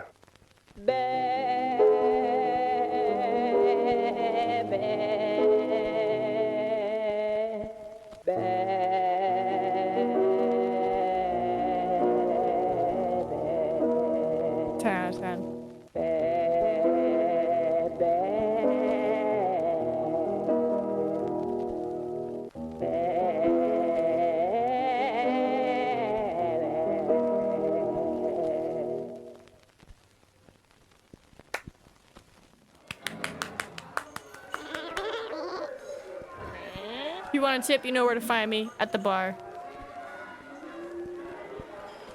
Hi, Elma. Elma Gutierrez, good to see you. And, hear you again. Well, well, look who the cat dragged in. I'm not even certain how that would work. Grabbing my own collar, or... Yeah, I guess you could just kind of like... You're like, oh! Oh, ow. Good to know some things never change. Who, except maybe your cologne. Have you been rolling in trash? Something like that. I could give myself a tongue bath right now if it's a problem. No, I like a cat that's not afraid to get dirty. Speaking of which, I didn't think I'd see you in this bar again after what you pulled. Yes, well, I can be very persuasive when I put my mind to it. How has the bar life been treating you, my dear? Oh, same old, same old. Bad tips, lousy front of house, terrible paper show, barely making rent. The usual. It's a bad scene, or it's a bad scene. Uh-huh. And how are you getting by? The usual? Well, you know me, darling. A lady's gotta do what she's gotta do to get by, even if it means a little under the table here and there. Under the table is an understatement. Try 10 floors down, in the basement. No, in the sewers. Let's just say our first meeting was when she picked my pocket. Joke was on her. My wallet was empty, like it always is. Like I said, Elma Gautier is a survivor. And in this town, there are plenty of opportunities for a survivor too. Sweetie, you're monologuing again. Remember, inside voice, outside voice. Oh, right. Well, glad to know you're still got friends in low places helping you out. Oh yes, that you, like me, always relies on generous friends. Even the ones who just throw in a little into the cookie jar. You catch my drift? Hang on, what are we talking about? Are we talking about... I'm trying to hint that you should buy me a drink, you cute, clueless cheapskate. Oh, right. That was all part of my plan. I mean, yes, sounds great. Bartender, can I order my friend a... Pineapple regret. One house special, pineapple regret for the lady. I'm no lady, but I'll never turn down my favorite drink. Tastes like regret. And pineapple. Can't get enough of these. I know, your wolf smells of them all the time. Big talk from a brave boy who stinks of back alley garbage, my sweet. At least I smell vaguely like something distantly related to a fruit. So given that, mind explain to me why I've got a collar from one of my cases that's reeking of pineapple regret? What are you implying? That I did it? Why would I steal a collar? How did you know it was a collar? Because you just said that's what it... You just said that was it was? What? Because you just said that was what it was. Oh, whoops, damn. I totally thought that detective trick would work. But how do you explain the smell of your favorite drink? You're probably just mistaken. The smell of the sewers probably just screwed up your sense of smell. Wait, damn. You didn't mention it was in the sewers, did you? You cunning bastard. You played dumb with the collar trick just to set another trap for me. I did? Yes, I totally did. Completely intentional. Me, playing dumb. Now, shall we try this again? I didn't kill that cat, if that's what you're wondering. That's a start. Let's see what else you can tell me. So, start the scene. So you were there when the weird cat died. Not exactly. It was dead already when I got there. It was a bad scene. I was in the neighborhood on my way home from work. I was minding my business when I heard a loud crack. Probably should have let sleeping dogs lie, but I figured it was worth checking out. I got to the warehouse and I saw... What? The cat? The hole? No, I mean, yes, I saw the cat, but I was more focused on what was on the cat. On the... Wait, you mean the collar? Yes, it caught my eye. But like you said, the cat was there too. So I ran to check in on him, but he was gone. I swear on my life he was already stone cold dead. If he wasn't, I would have helped. But since he was... What, you ripped the collar off his freshly dead body? I didn't rip it off. I unbuckled it very carefully. That's why I was there long enough to get interrupted. So I take it you noticed the cat looked... weird? That's an understatement. Like I said, it was a bad scene. Have you ever seen a cat like that before? Living or dead? No, but I heard about... What? What did you hear? I can't tell you. Why not? Where did you hear? Whatever it is, you can't tell me. Can't tell you that either. Ugh, getting a headache about what you can and can't tell me. Too confusing. I can tell you that the cat was dead when I got there, but not for long. He was still warm. I thought you said it was stone cold dead. Figure of speech, darling. Fine. Anything else you can tell me? Only that I have no idea why he looked like that, and I've never seen him before in my life. Except, what? He looked like you. If you were short, on 4 legs, and a freak of nature, I mean. And yet you didn't hesitate to steal from me. Him. Whatever. Actually, it made me even more eager, not gonna lie. I do love treating you bad, darling. So, the collar stinks of pineapple regret. Which means you were carrying it around, I take it. I grabbed it off the body as soon as I realized the cat was dead. But why? It's not even your style. It's not for me, you ninny, it's for... Who? Look, that collar's more valuable than you realize. It's in high demand, shall we say. I know it looks like a silly little scrap of fabric, but... Actually, I kind of get why folks might want one. You do? Well, you clearly know something I don't. Which is not a sentence I thought I'd ever say. All I know through the grapevine is that there were several, parties interested in getting their hands on a collar like that. Man, why am I never invited to parties like that? Trust me, these are bad parties you don't want any part of. What does it have to do with... Oh, you're talking about crime and stuff. Yes, please shout it out in the middle of the bar where it is also technically a crime, in earshot of a mook who's part of an organized crime racket. But yeah, turns out some folks out there want that collar bad. And whoever's interested is willing to pay handsomely for them. And, well, you know, I like handsome things, sweetie. That's why I put up with your pretty empty head. Thank you? So you saw the body, the collar. What about the hole? There was a hole in the ceiling. I'm not sure what else you want me to say, sugar. I mean, did you notice anything about the hole? Like, I don't know, maybe any signs of explosions or fire or something? Sorry, I was more focused on the dead body, cough, cough. And cough, cough, and the collar on it, cough. Bad scene, you know? But no, now you mention it, I didn't see or smell anything like that. And I would have noticed smoke. It's hell to get out of wool, you know? Compared to pineapple regret and ooh to sewage. Fair point. But still, I don't think holes like that are caused by that kind of explosion. At least, not this time. Holes like that? So then what happened? You said you were interrupted. Yeah, by a very high-pitched shriek. Turns out some feathery flamingo stumbled on me in the body. I panicked and the bird brain was blocking the only door out, so I ran the only other way I could think of. You mean the guy sitting right next to you? Into the sewers. You weren't trying to meet up with anyone there? Say, a certain green insect and his equally green goons? If you mean Manny the Mantis and the crocodile tears, far from it. I was hoping to sneak off their turf without them knowing I was there. They found me after about 10 minutes. My horrified and disgusted shrieking gave me away. You? Shrieking? What was there to shriek about? Darling, do I look like the kind of ew who enjoys bathing in sewage? I had to shampoo my wool for hours to get the stench out. Bad scene, boo. Alright, but if you were just grabbing the collar to sell it for money, why not just sell it to Manny when he caught you? Oh, he made an offer. It's just that the offer involved 10 very intimidating crocodiles and a pointed reminder that the loot was on his turf.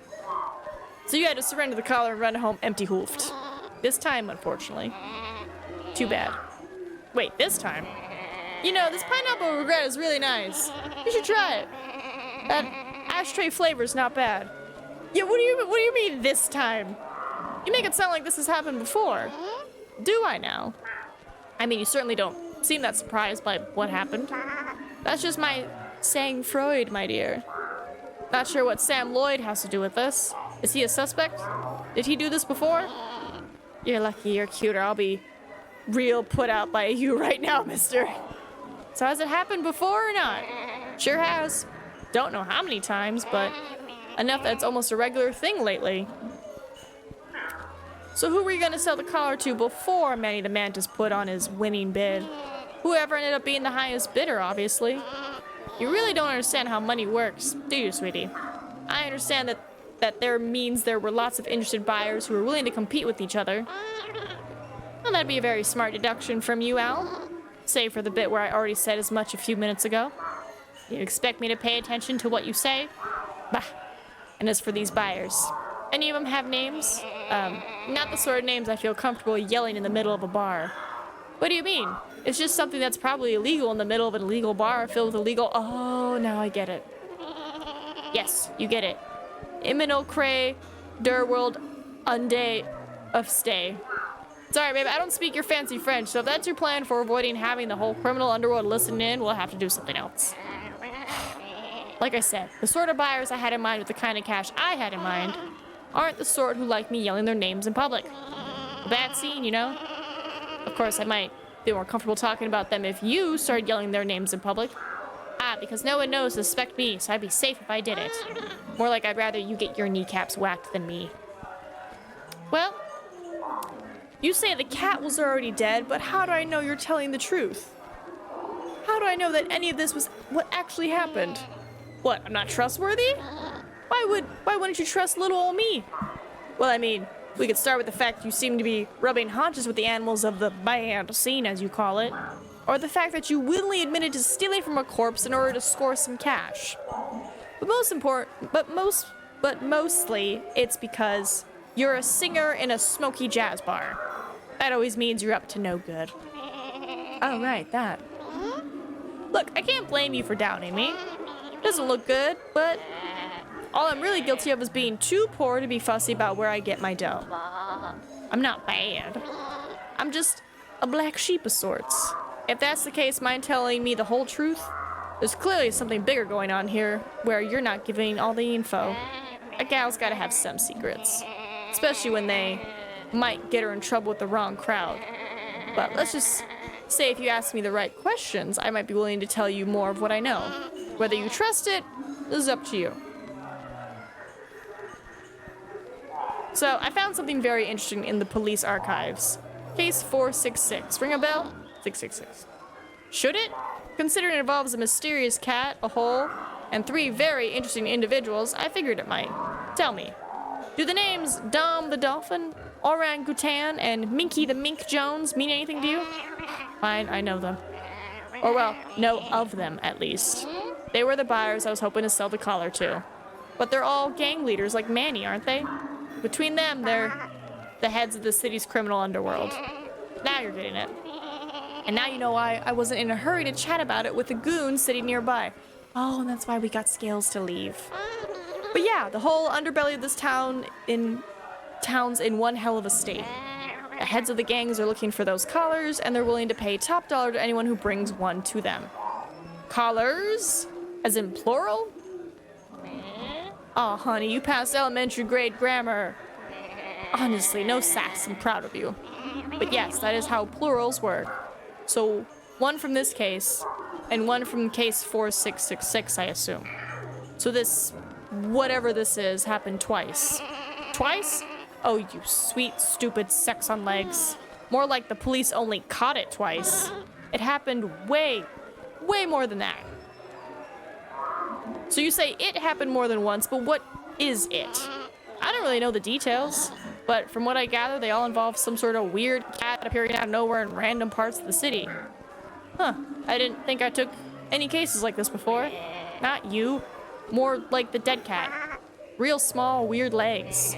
Although I don't know if all of them are actually died. I heard some of them were alive and just went missing afterwards. Bad scene, I say. All of them blew some kind of hole in the ceiling or building when they showed up. And most of them had some sort of collar on them as well.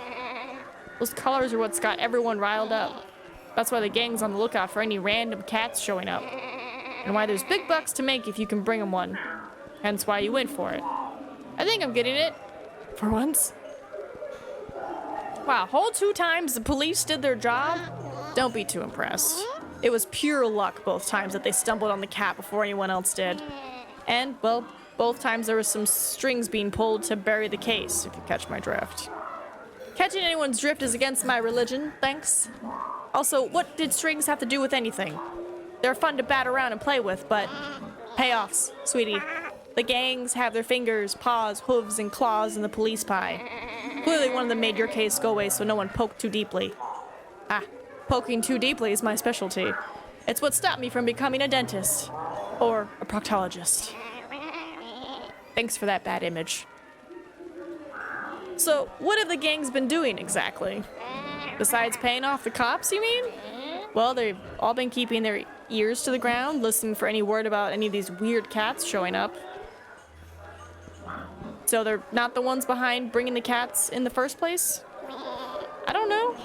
But they do seem to have a good sense of when to be on alert, just not where.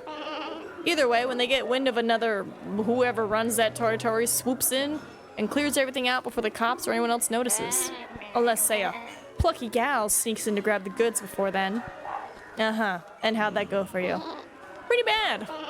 But can't blame a girl for trying.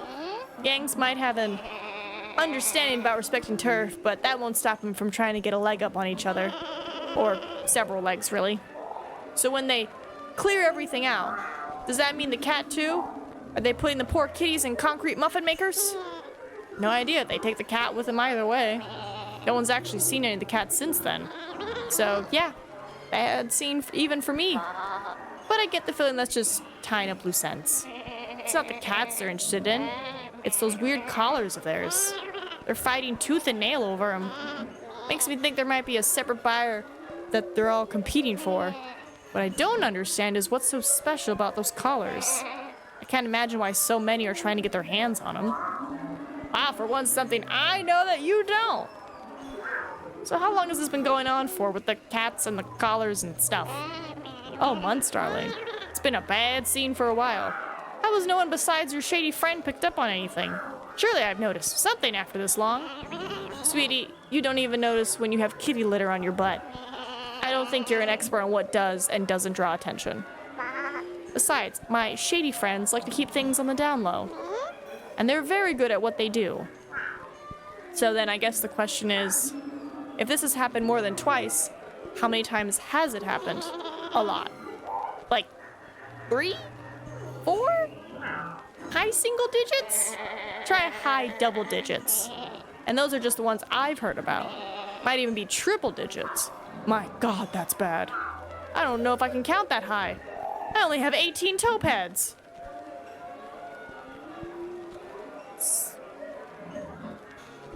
Wait. 8. Wait. Hold on, because you have the thingies, and then you have the thing, so if he has his... Math wasn't my strong suit. Okay, that tracks. I didn't think you had any strong suits. I mean, that suit you're wearing is pretty bad. So you're telling me that for the past few months, countless cats have been appearing in town through giant holes in the roof, only for the underworld gangs to show up and snatch them in their collars. More or less, like I keep saying, it's a bad scene. You're not wrong, though. Those poor cats, so noble, so adorable, so misunderstood. Are you talking about the missing cats or yourself? Remember, most of the missing cats were also very, very weird. Which applies to you too, now that I think about it. Seems like my kitty case is just the tip of the iceberg. And not a penguin in sight to help. Well, thanks, Elma. This helped my investigation a lot. I'm not entirely sure how yet, but I'm sure it'll come up eventually. Oh, well, that makes risking my life blabbering criminal secrets all worth it if you might, maybe, sort of find it useful. Oh yeah, will you be okay? I mean, between that and the whole trying to snatch a collar from under Manny's nose, I imagine they might be mildly annoyed at you.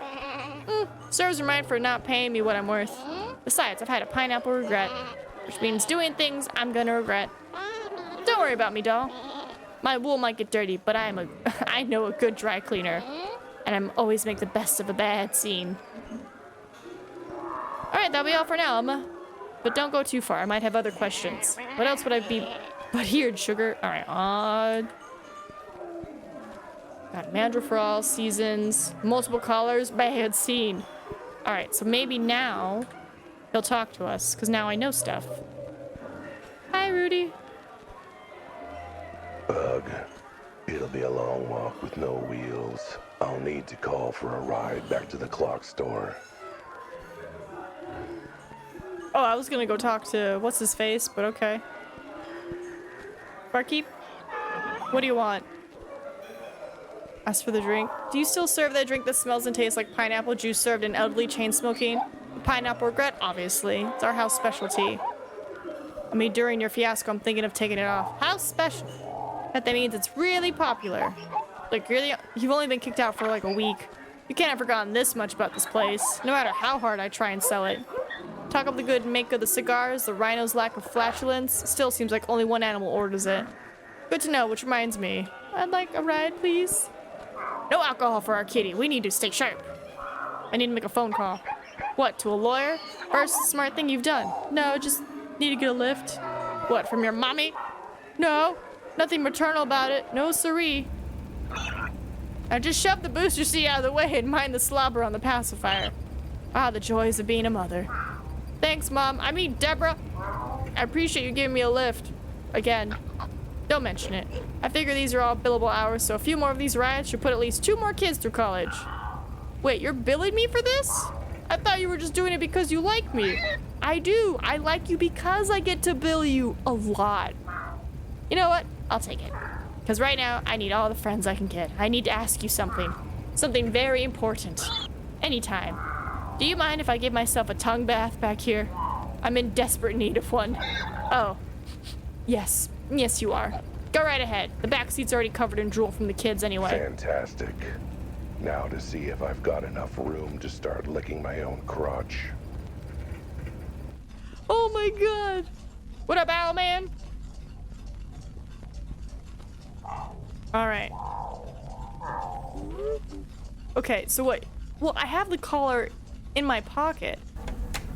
But I know about other collars. I get all either that. Maybe I better. Right, not we just chance came it. here because this is where our car is. So let me go back to Mr. G real quick. Because now I know stuff about it. I can be like, hey, I know stuff. I know there's other cases. Okay. You know how you said this was all part of a conspiracy? Well, you might be right. Turns out there have been tons of these holes appearing all over town. I told you. What'd I tell you? But maybe you already knew about that. If you're part of the conspiracy. Sir, people don't trust me with their lunch money. I don't think anyone would trust me with a large, spanning criminal underworld conspiracy. Yeah, that kind of makes sense. Wait, did you mention criminal underworld? Yeah, that'd be the conspiracy part. My source says that the various gangs in the city have been trying to chase down these holes and look for something. Or someone that appeared along with them.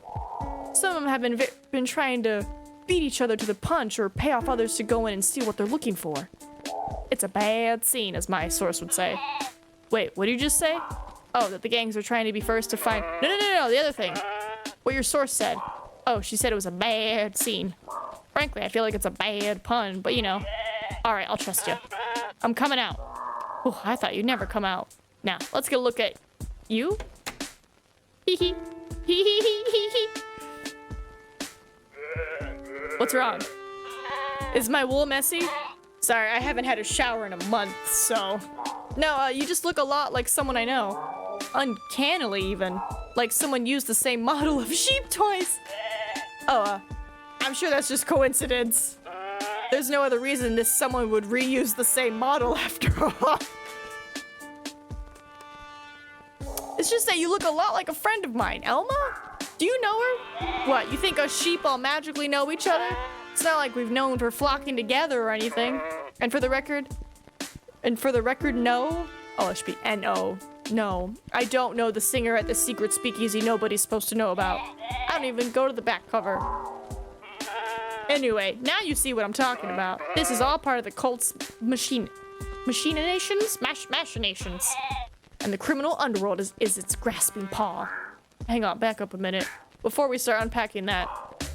Airport's worth of baggage. What does any of this have to do with your wife and why you're hiding from her? Were you listening? She's a member of the cult. And she's taking part in whatever foul kidnappings they've got going on.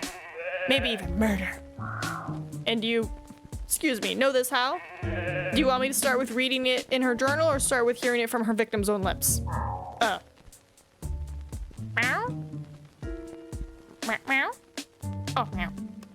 I was like, where is he? See if there's anything to investigate in your room? No? Alright, let's go talk to him.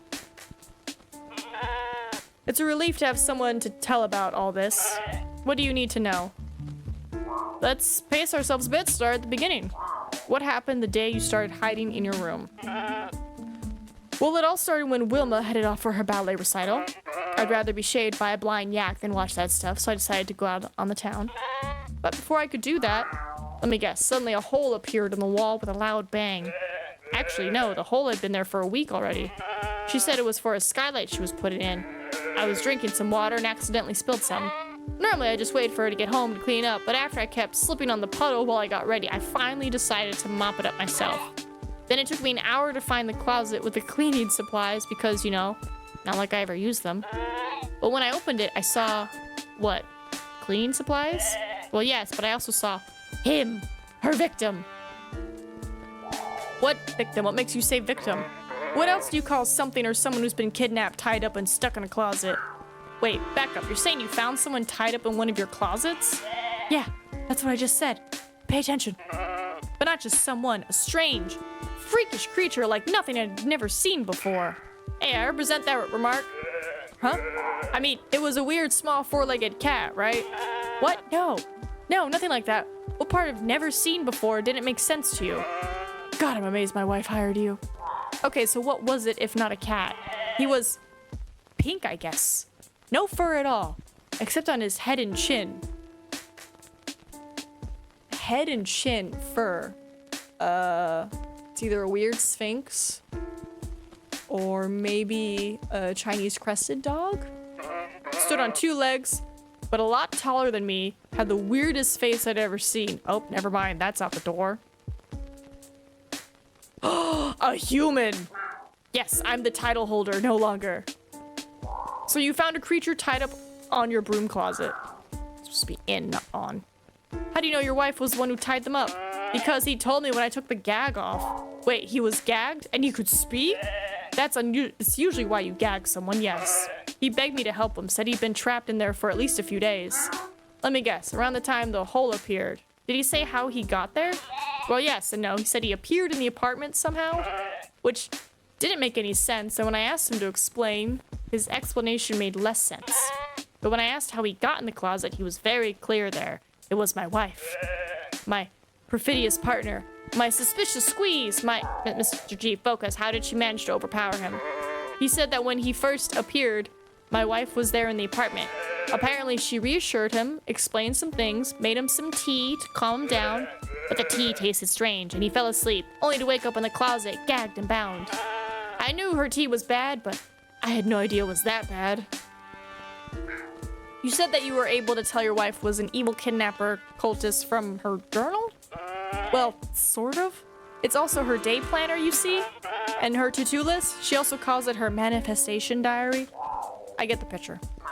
So wait, you read this thing and somehow between her grocery list, 5-year plan, and dream diary you got mad hostage taker cultists out of it.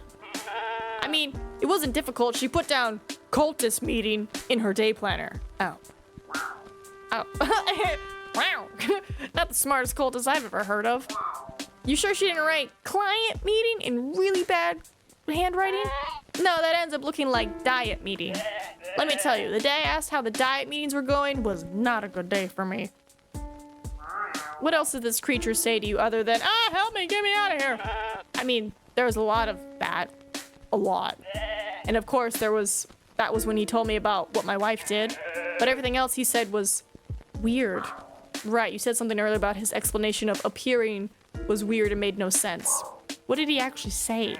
Honestly, I didn't understand a word of it. Something about orbity blorbity electrons and moron particles and spinning quinton numbers. That sounds less like an explanation, more like me when I'm drunk. Did this creature have a name? He did. What was it again? Humdinger? Shoe person? Let me think. Schrodinger. I can never say it. Schrodinger. That's it. Heck of a name. I feel for the guy. My last name's Gesundheit. I didn't sneeze. See what I mean? Anyway, poor guy seemed kind of freaked out.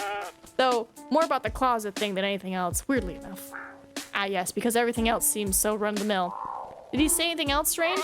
Well, now that you mention it, he did keep asking about his cats. Creatures in your closet, claiming your wife drugged him and tied him up. I imagine you had some reaction to that. Well, my first reaction was to try and find something to drink. Oh, that was kind. Water for the prisoner? No, whiskey for me. Then while I was chugging, he started begging me to keep something safe for him to make sure my wife didn't get it. Between that, how big he was and how weak he was after being trapped in there, I figured I needed help, so I went to E, my neighbor, to ask for help. And did they? Well, see, that's the thing. When we got back, the poor thing was gone. Just vanished out of the closet entirely. No trace of him. Could he just have escaped after you untied him and left the apartment by himself? You did untie him, right? Knew I forgot something. So if he was still tied up, then someone must have moved him. Either your wife or someone else. Either way, my wife had something to do with it. After we found the closet empty, I read her journal and, well, yeah, that was when I locked myself in. So you didn't suspect your wife of being a cultist or kidnapper before any of this? Nope, only suspected her of having bad taste in entertainment. I mean, ballet. Really? All froofy jumping and pointy hooves? So you're saying that, oh, the giant hole that appeared in your living room didn't maybe clue you in that something was up? I figured she was just on one of her redecorating kicks again. Trust me, busting a giant hole in the walls is not the weirdest thing she's ever done. Okay, so you didn't suspect her. But wouldn't she suspect you for being on to her? I mean, if she was holding this guy hostage, surely it would have occurred to her that the reason you freaked out and hid from her was because you found him. I don't think you realize how rarely I do any cleaning. I think that was the first time I'd ever even opened the broom cupboard. She probably figured her secret was safe in there forever. Well, hopefully this has inspired you to do more cleaning around the house. Ew, no, I'll just live in filth, thanks. The creature mentioned keeping something safe from your wife. Yes, he seemed really agitated about it, so I took it with me when I went to go find help. And where is it now? I left it with E, my neighbor. I trust them, and they seem like they knew how to keep it safe. Oh, Elma. Who would this neighbor be, and where can I find them? I said I trust them. Doesn't mean I trust you. Wait, wasn't that the whole song and dance about getting you out of the bedroom, about whether you could trust me and... Anyway, I'm sure it's still safe and sound with them. Haven't talked to them since I started hiding, mind you, but they're good about this sort of thing. Still don't know what the big song and dance is about, though. You'd think that guy who had more things to worry about than some old collar. Wait, collar? The creature had a collar on him? Sure did. Talked about it all the time, but couldn't make head or tail of what he was saying. Mentioned something about looking for some other collars, too. Can I take a look at your wife's journal? I like to see what was so suspicious in there. Plus, there might be a hint as to where she took this guy. Over there. Steal your mind for the horrors and evil within. You haven't seen my journal. Rust me. My mind is very, very steeled. Alright. Hold that thought. I need to check something. Been stuck in one place for a month. I think I can handle 5 minutes. Alright, where is it? Where is this journal? Where is this journal? Is it in here? I imagine it's in here, right? There it is. My diary, please keep out. That means you, Ed. Let's see what's in here.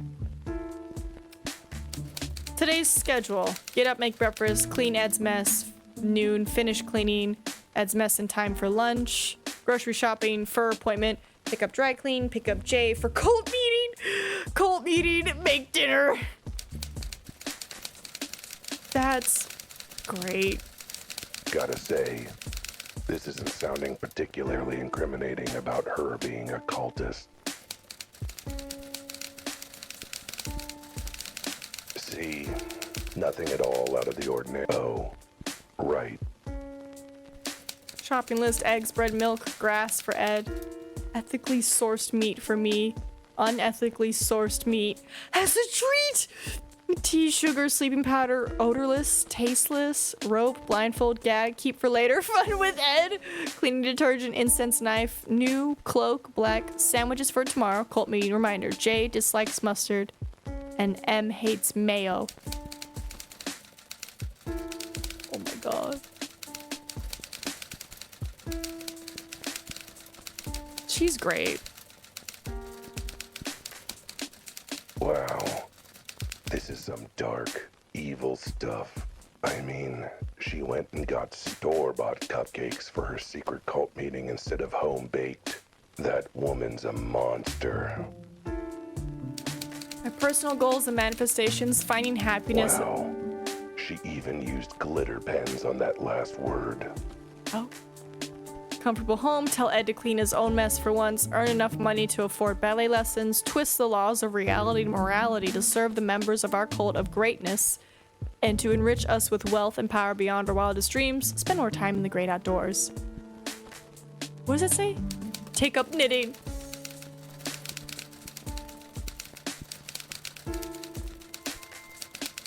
Wow, just really gets in there, huh?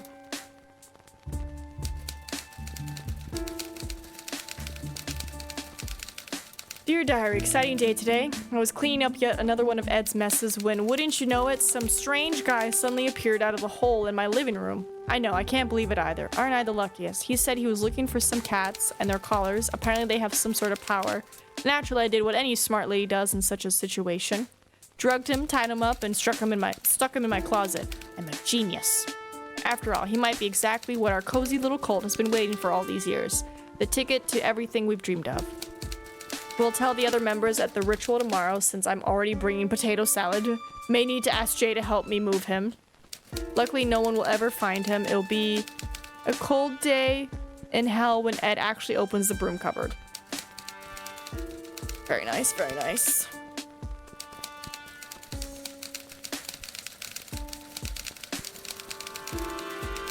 Dear Diary, what a day. I'm so excited. After longing for it for so long, I finally got to see the latest production of Swan Lake. Hooray!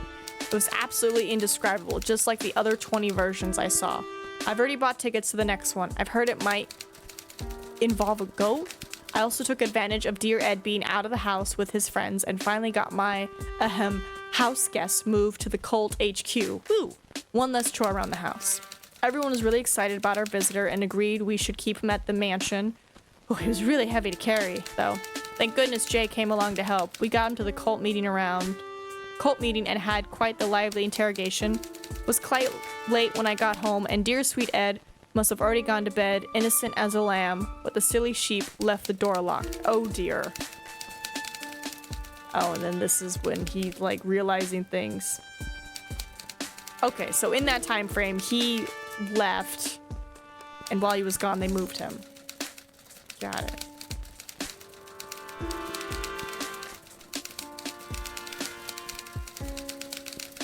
All right. This one's dated for today. Ooh, things I'm worried about. World hunger and poverty. The price of eggs. Whether the other cult members will like the pie baked for tonight's meeting. Where the last 2 callers have gotten to. We have 3 of the 5, but the first one is still missing, and M ended up losing the 5th. How are we supposed to achieve our goals without them? My poor sweet Ed. I wish I had the foggiest idea what's bothering him. I can't think of a single thing that could explain why he's suddenly so scared and defensive of me. That I'm massively overpaying for Detective Wild's talents. Wait, if I just now got him out of the room, then how is this dated for today? Right, because he's been locked in the room for a month, supposedly with her diary? Or is this maybe just where I'm finding it today? She must have written it before I showed up. This doesn't make sense. Why would the diary be in here then? If he's been in here for a whole month. You know? You might have to move the location of the diary, which, you know, that's why I explore the outside room, because I'm like, alright, he's been in here for a month. But I also went in here because I thought he read the book. Because he's like, I read my wife's journal. I read her diary. But then how would she write it for questions? There's a plot hole here. Poor sweet Ed. And then massively overpaying. Getting a bargain, more like it. But wait, M lost the fifth. Could that be Mantis? Do I have the fifth caller? That's everything. Call me a crazy cat, but I'm beginning to think this lady might be a cultist. But hang on. Today's schedule, tomorrow's meeting, all of these entries are dated, meaning I can tell when these cult meetings are happening. Looks like they happen every week like clockwork. Using my deductive skills, I can work out the next one will be tonight. Or I could have guessed that from the entry from today that mentioned tonight's meeting. Sure, I guess. Good job, buddy. Alright, let us go see if he's got anything new to say. Alright, I read the journal. I finished reading your wife's diary. It's a lot longer than the books I usually read. Not even any pictures. I thought the writing was subpar and... Never mind that, you idiot! What about the proof of her crimes? Did you see? Oh yeah, it is my professional and experienced opinion that your wife is totally a cultist. Yep. And how much is my wife paying you for these amazing leaps of insight and intellect? Never mind that. The journal mentions some sort of meeting she goes to regularly. Do you know where that might be? No clue.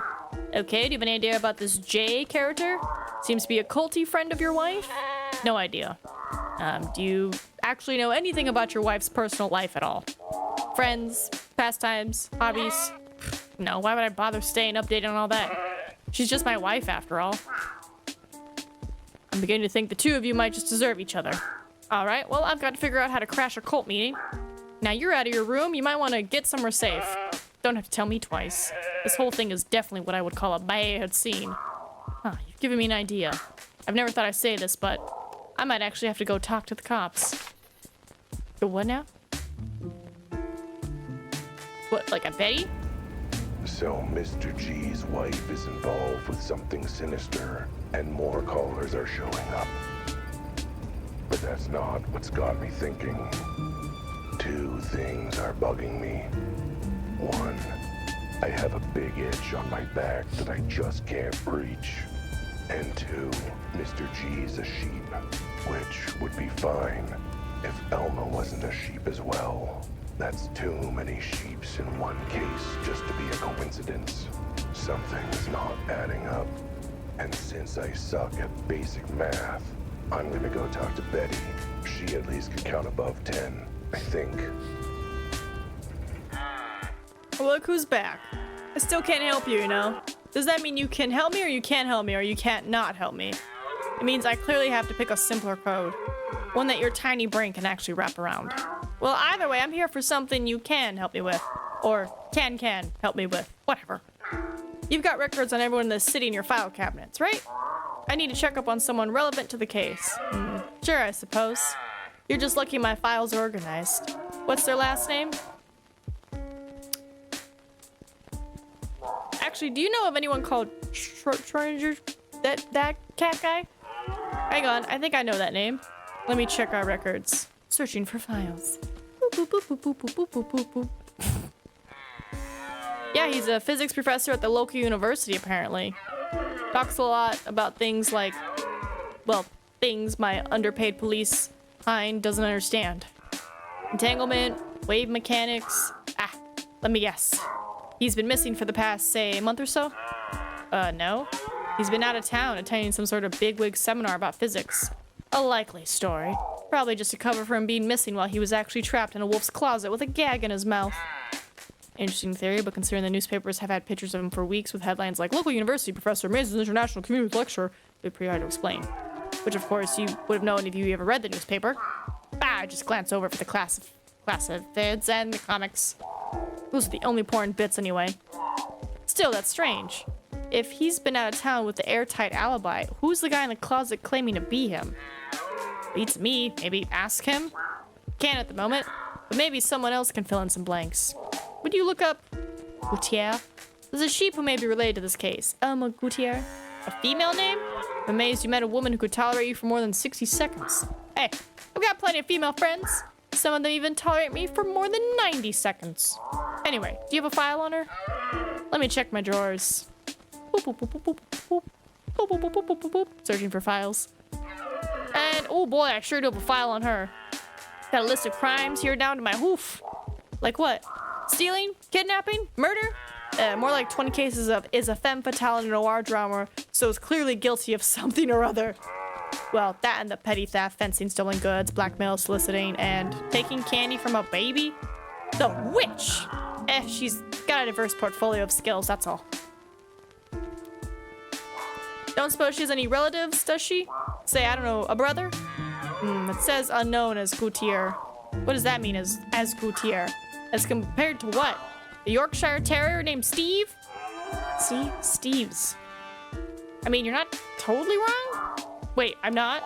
Man, Elma. Sorry. Steve, pulled a fast one on me. I didn't even notice the wagging tail.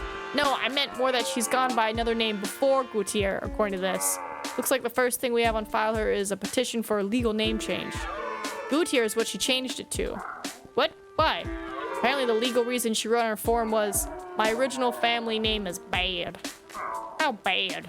Apparently her original family name was Gesundheit? Wait, Gesundheit? That's the same last name as the other sheep I've been talking to. They must be related or something. If this is one of your all sheep look alike things, I swear to salt licks. No, I think I'm on something. Look up Gesundheit. Look up Gesundheit. I didn't sneeze. Ah, yes, I know. That's just, we've already done that gag to death. Look up files for any male sheep with the name Gesundheit. Or, I guess, Gesundheit. Gesundheit. I think that's enough to work off of, Al. Frankly, it's much more than you usually give me to work off of. Boop, boop, boop, boop, boop, boop. Searching for files. Boop, boop, boop, boop, boop, boop. Ah, here we go. A Mr. Gesundheit in the system for a parking violation. Was blocking a zebra crossing. Poor zebras. Let's see. Yeah, that's definitely him. Who? My client. Well, more like husband of my client. Long story. What does his file say? Let's see. Works in an office. Occasional arrest for public drunkenness, but who doesn't have those in this town? Family connection, says he's married to a wolf. Mrs. Gesundheit. Yeah, that'd be my client, or my suspect. It's a bit complicated. Any other family members? Well, looks like his parents are deceased. Only living relative is a half-sister. Gesundheit. Gesundheit. Elma Gesundheit. I knew it! I knew they were connected somehow. Mr. G's half-sister, Gesundheit, is Elma. Elma and Mr. G are siblings. Wait, you mean your stupid insistence that every animal knows every other animal of the same species actually paid off for once? What can I say? I'm a genius. It's part of being such a master detective. Okay, master detective. So what are the implications of these two being related? Well, obviously that's... I mean, clearly they... I don't know, actually. This is my surprised face. But you know who would know? One of the siblings in question. I need to go talk to them and find out what's up. I suppose that's fair. At least you're doing something that could be vaguely mistaken for detective work if you squint at it, which is more than the police department is doing. Hey, you helped tons. Or you didn't help. Because you're not supposed to. You really totally unhelped. That's, you know what? Whatever, I'll take the compliment. Go see those two witnesses and see what they say. Who knows, it might even have something to do with this case as opposed to weird serendipity. One last thing. Hang on, before I go, there's one more name that's popped up. Mind looking up? We did this. I think I know. Check. Right, we've done this. It's not gonna be new information. Yes, physics professor. Okay, we know this.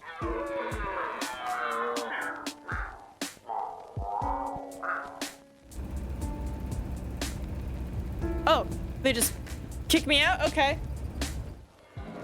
Sure. So it was the same, but I think there was maybe like 1 or 2 sentences at the end there that changed. Anyway, Elma! Oh. What are you doing here, Mr. G? Mr. G! Oh, hey, look, I know this looks bad, but I can explain. What are you doing at the bar? I thought you were in hiding. You know, the whole locked in your room for a month thing? Yeah, and do you know how hard it is to get good booze when you're locked in your bedroom? I figured now that it was safe to come out, I deserved a drink. Or 2. Or 10. Making up for lost time, huh? I don't blame you for wanting a drink. It sure has been a bad scene lately. Yeah, it sure has been. Mind you, it's been a bad scene for a lot of different animals, hasn't it? Cats, flamingos, sheep. Yeah, sure has been bad. See, I knew you understood that because as soon as I talked about how much had been going on, you opened the door and talked to me. More specifically, as soon as you heard me talking about how it had been a bad scene for everyone. It was like my words alone made you realize that I talked to all these animals in the bad scene. Or maybe just one particular animal in the bad scene. Do I have to keep saying bad scene for you to... Enough, I get it. You've made your point. Yes, I did recognize who you heard that from. So yes, Elma's my half-sister. Same ram, different ewes. We're not super close, but we have each other's backs when we're in trouble. Like, you know, 1 month ago, when I reached out to her for help. So what happened? I assume she was the friend you mentioned who helped you before? Yeah, after I found the creature in the cleaning cupboard, I knew I needed help to get him out of there, and it had to be someone I could trust completely. I called her and arranged to meet her here that night. Explained who I found, what he told me about my wife, everything. She agreed to take the guy back to her place and hide him where it was safe. By the time you two got back to your place, the hostage was gone. Exactly. At first, she accused me of setting up a stupid prank, but she saw the hole in my wife's diary. That's when she told me to go barricade myself in my room. She'd take care of everything else and come get me when everything was safe. Which she didn't. Meaning she's either the world's worst sister or things weren't safe. Or maybe even both. Elma sure seemed to know something about these weird appearances and things. Did she already know what was up when you reached out? Nah, she never heard of anything of this before. She didn't believe me at first, what with all the talk about collars and weird holes. Well, you know, some animals have, certain tastes. No, I mean the guy's collar and the big hole in the ceiling. Ugh, you tomcats. So she never heard of anything like this before and knew less than you did. Well, it certainly started that way. I got the sense that she might have found out a little more later on, though. So you saw her a month ago when you tried to help the kidnapped creature. What about after that? Well, you know, I wasn't exactly being that social considering I was locked in my room the whole time. I mean, you could always have tried smoke signals or something. Nah, but I did manage to sneak out of the room once to call her while my wife was out. I was thinking she might be able to spring me free. But she was in a hurry. All she managed to ask was whether any more collars had turned up. Said they might be worth more than we thought. That certainly sounds familiar. I assume you hadn't? Like I said, locked in my room. She said that for now, that might be the safest place for me. Apparently it was a bad scene out there. So, was the whole bad scene a code between you and Elma that I can be trusted or something? No, nothing like that. That's just how Elma talks about her little side gigs, if you catch my drift. I'm physically incapable of catching drifts, but I can at least smile and nod as if I understand. That's enough for me. I figured when you said it that you'd at least talk to Elma, and if she told you what was up, that was probably enough reason to come out and talk to you.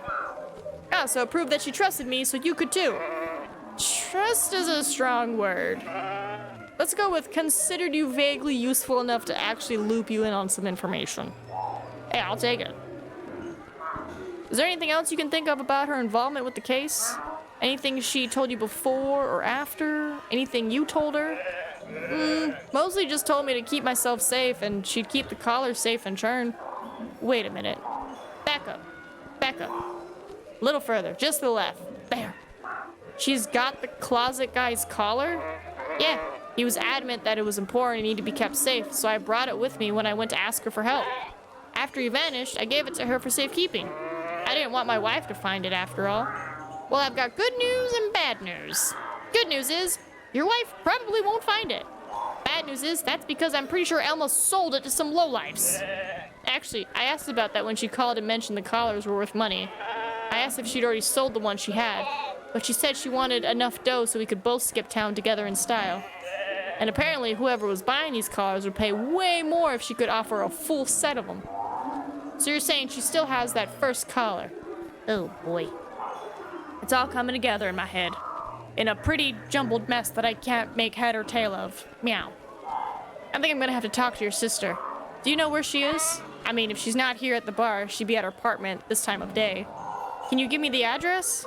I, never managed to charm her into inviting me back to her place. How utterly unsurprising. Still, if she humored you enough to fill you in on her little collar con, I suppose I can humor you with her address. Go tell her I'm out, will ya? Thanks. Alright, talk to Elma. We are almost at time. Question.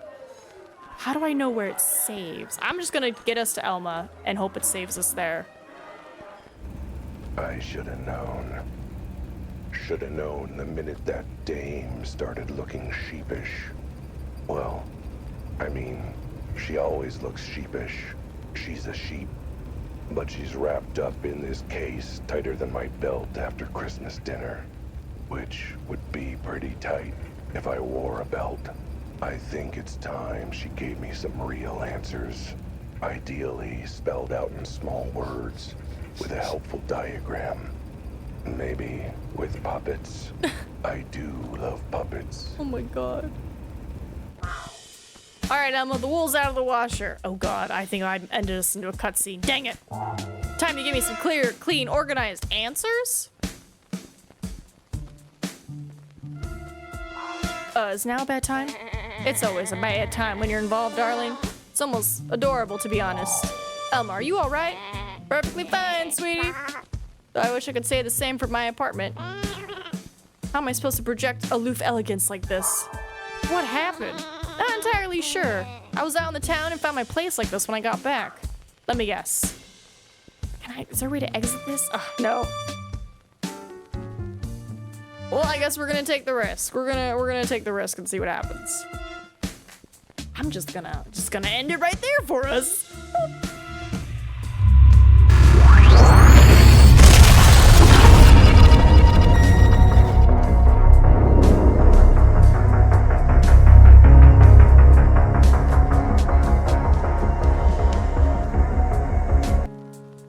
You lovely humans, thank you for stopping by on this Meep Monday for some Cat Detective Albert Wilde. If interested, of course, go ahead into the Steam store, wishlist it for yourself, and if you want to see the exciting conclusion, I'll be finishing it tomorrow on my stream. But until then, I'll see you guys around. Suzu is Masi. Bye-bye.